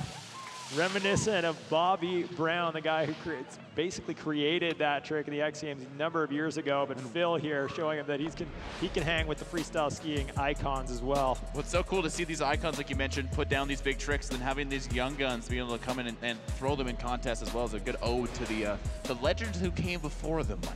Oh yeah, and just putting the style on that TJ Schiller-esque mute grab, tweaking it out so nicely. The big cross. My favorite is when they get a camera, they just can't hold that smile. They're like kind of nervous, like, oh, I love this down here. So it's so good to see them out here just having a good time. It's the end of the season. He's got Teal takes him down, going for a little tickle attack. So Phil Langevin making the judges earn their paycheck here today because they will be deliberating over that score without question to make sure that they get it right. Here's the ABM, but if you take a look at that shot. You'd mentioned some of his rail skills and some of his street style. Check out his Instagram. He's got tons of it, like things that you walk around the street and you could never imagine a skier could hit. Oh, this is so the guy impressive. that hits them. And this is a cool spot we're in right now. We haven't had Phil's score come in from his last jump, but ABM's already dropped in. We'll see what he's going to do. Will he remain the leader? Setting that tuck, coming in the final jump for him. There it is, that switch left side, double rodeo, 10 to 80, tail to, or octo to tail. That was so awesome. ABM will be stoked. He's been on fire tonight, landing every single jump. If you're in Phil's position, up top, and you just saw, or sorry, if you're in ABM's position up top, you just saw Phil throw down a big trick. You're gonna have to step it up, and he just did that. Oh, that octo to blunt. I don't even know if that will be one of his best jumps of the night, but getting that double grab is so difficult, and he made it look easy, and I think that's the definition of style, Josh. When you see an athlete that makes such a difficult trick like that look like they weren't even trying, that is style. That comes with all the experience this gentleman has throughout the World Cup, the Olympics, every place, every event he's been in. Of course, he's been here at the World Ski and Snowboard Festival. We're now in our 24th year. I wouldn't doubt if this guy's been here for 10 or 15 of those years. And he climbs the ranking of 186.50, further solidifying his position, Mike, as the leader of the night, coming out, flying in from Quebec and showing the town just what he's got in his bag of tricks. ABM, a monster-sponsored athlete, doing it for the crowd here in Whistler and worldwide online on the broadcast. That man is a showman. So he has confirmed himself a spot in the position, as we only have 2 more athletes next. And the next athlete, Finn Billis from Wanaka, New Zealand. Pressure's on. Yeah, no doubt influenced by the Wells brothers out of Wanaka. But here's Finn Billis. Does he do it? He does the switch triple. Unfortunately going down, but going for broke. Absolutely sending it on that, leaving it all out on the jump landing, if you will. So the final jump, unfortunately, the best he could do right now is a 6th place. Where did it go wrong here, Mike? You could see how he just missed locking in that grab. Sometimes the grabs are so critical for how you set the rotation, because grabbing the skis generates torque in the spin. Once you get it and you start pulling hard on the ski, it fires you around in the rotation the way you want, and he just missed it off the bat there. All right, ladies and gentlemen, we have 1 athlete left. He took home the win in 2018. He's got all the skills, all the tricks to be able to unseat ABM, staying in the top spot. He's a teammate. This is Evan McEachran. He went to the Olympics. He's won so many events, had so many World Cup starts. This is his final opportunity. Mike, can he put it on the line? This is his last chance. Evan McEachran coming in, switch. Do his switch, left side of 14. Unfortunately, and it's not gonna happen. So we have a very new leader, the new winner this year, ABM taking home the win. Phil Langevin and Teal Harrell, your 1, 2, 3 right there, ladies and gentlemen. Evan McEachran, Mike, having some struggles out there. Such a shame. He even went for the double grab there. What a warrior, though, and a workhorse, because he took such a hard slam on his 4th jump, but to be able to get back up, bring yourself back up to the top of that in run and drop in and deliver like that, even though it wasn't landed, that's one tough young man. So there we go, Evan McEachran, your 2018 champion. As we go right back to the top, Megan Cressy, Margot Hackett, Yuki Sabota, and Sarah Hofflin, your current leader, followed by Elena Gaskell, the 2018 champion. This is the women's final, the last chance. They got 1 shot, 1 opportunity. One chance, Mom Spaghetti, here we go. Currently bumping a little bit of M&M up top. Megan Cressy, can she do it? Matt Margette's coach, former athlete out here, spent many years the World Ski Invitational back when we used to have the half-pipe competition. Good to see the veterans of the sport come out here to coach. Megan Cressy, the youngster, the rookie, on course. I'm on the edge of my seat right now, Josh. Here she comes, Megan Cressy, left side. Oh no, going down hard on that last jump. Megan Cressy. Catching that knuckle, like we said, it's been so difficult, Mike, at that speed. Like it started out, it was quite fast. It was a little bit wet and solidified, and the sun came out and heated up the in-run a little bit. And it's a difficult place to be, like we said. The interesting part about this sport is there's so many variables that can go wrong in the competition. We're not talking swimming, we're not talking basketball, any of these indoor sports where the court or the swimming pool is the same. Skiing has so many variabilities. Yeah, it's high risk, high reward though. Megan Cressy, like the risk of not participating in this sport is far greater than the highs and the joy that you feel by doing big jumps like that. So sometimes you're going to take a slam like Megan did, but that's what it's all about. If you're not, they say if you're not falling, you're not trying, and she was definitely going for it there. Well, Megan Cressy, she's up, she's moving, the rookie of the event. We're so excited to have her out here. Of course, not quite ending the event in the way she'd like to, but at the end of the day, she's up, she's moving. She's probably had an incredible experience out here. And it's all about the experience too, because now she's been here once. When she comes back again, she'll be better prepared as a better competitor. You learn more from your failures than you do from the wins in life anyway, right, Josh? This is true, and a woman who is currently sitting in third place, originally from France, now a member of the New Zealand freestyle ski team. This is Margot Hackett. She's getting in third place. So right now, she's got a podium spot with 3 more skiers to go after her, but she's not safe, and she wants that win. She's hungry to climb. Mike? You can see her coach, Joe Schuster, another freestyle skiing legend from Vernon, BC, Canada. He's up there helping her out, getting her in the right, proper mindset. One last hug before she drops in for her 5th and final jump. When we talk about up top, when we talk about mentality, what kind of mental state are these athletes in up top dropping in? What do you, as a coach, what do you say to your athlete dropping in? It's this balance of staying calm and focused, but being fired up at the same time, because you got to throw down like this. Yeah. And she holds it to her feet, putting down a hand on the landing, but Margot Hackett doing the right side, cork 720. And that'll do it for her contest for the night. 5th final jump put down to her feet. So she's in third place right now. Mike, do you think that's going to climb the ladder? I wouldn't expect it with the slight bobble on the landing, sitting down super deep, putting her hand down. I'd be surprised that'll move her up in the standings. Nonetheless, she's sitting in third place right now with a pretty big lead ahead of Vernon, BC's Elena Gaskell. So Mrs. Hackett, her very first World Ski Snowboard Festival appearance. Of course, we've been here since 1996. We've seen a big evolution of skiers come here. Obviously, the last few years, a few of the legends have retired and made way for some of the more young and up-and-coming athletes to come, like Yuki Sabota. She is a legend, of course, locally here from Pemberton, BC, now lives in Whistler with her dog. With her dog, yeah.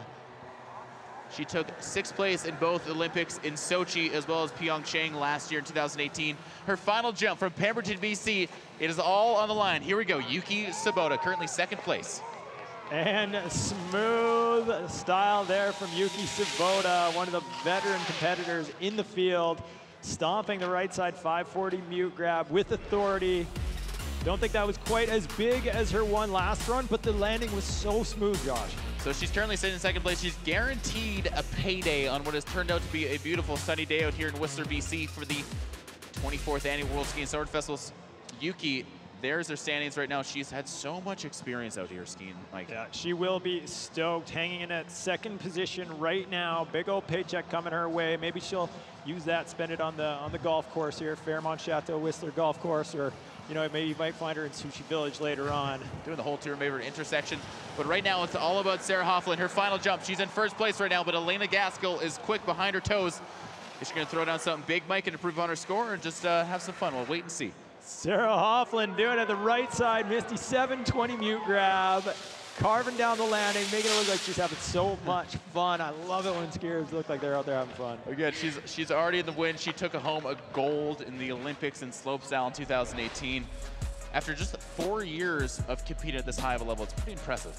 It is, it's an anomaly, Josh. You don't hear that very often where athletes break out onto the scene like that in this day and age. It used to happen way back when, but now Sarah Hofflin, she's done it again with a 1st place position here, 165 points. It's going to be hard for any of the other athletes to catch her at that. And she's bumped up, ladies and gentlemen, 170 even. Sarah further confirming her 1st place payday. But ladies and gentlemen, there's one more skier who's got the skills. She's got the ability to pay the bills. Can she do it, Mike? She goes by the name of Elena Gaskell, your 2018 champion. She's had such a breakout season. The Canadian national team traveling all over the world for the pride of Vernon, British Columbia. Here she is, her fifth and final jump. Can she put it down, Mike? Elena Gaskell sending a nice right side cork 720 leading tail grab when it counts. That was awesome, Josh.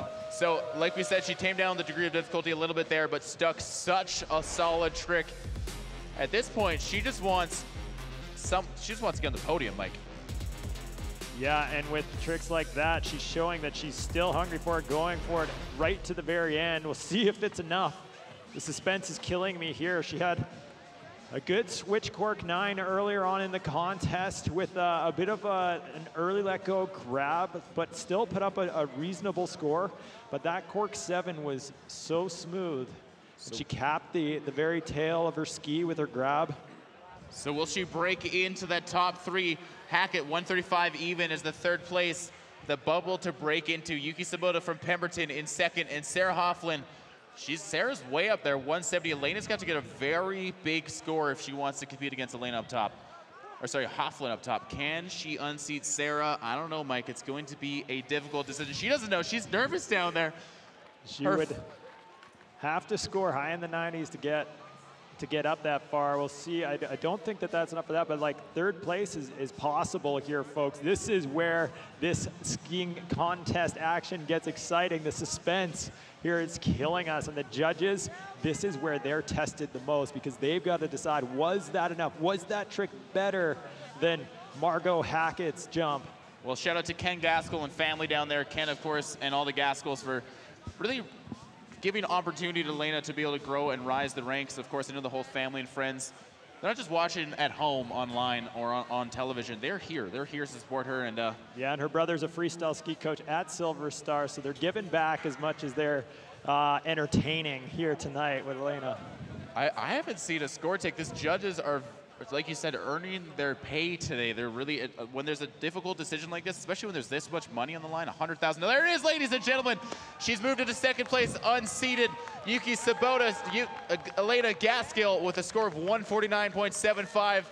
What an appearance. We weren't sure if she could break into the top 3, and she has done it. What a way to end off her season. Sarah Hofflin, Elena Gaskell, Yuki Sabota, Margot Hackett, and Megan Cressy. What an epic night. The Spockwell Ski Invitational Women's Big Air. We're going to shoot it down to Mercedes, who's down in the corral. As we go through our men's results, Mercedes will update us in just a few. Alex Below-Marchand taking home the win. Evan McEachran, the 2018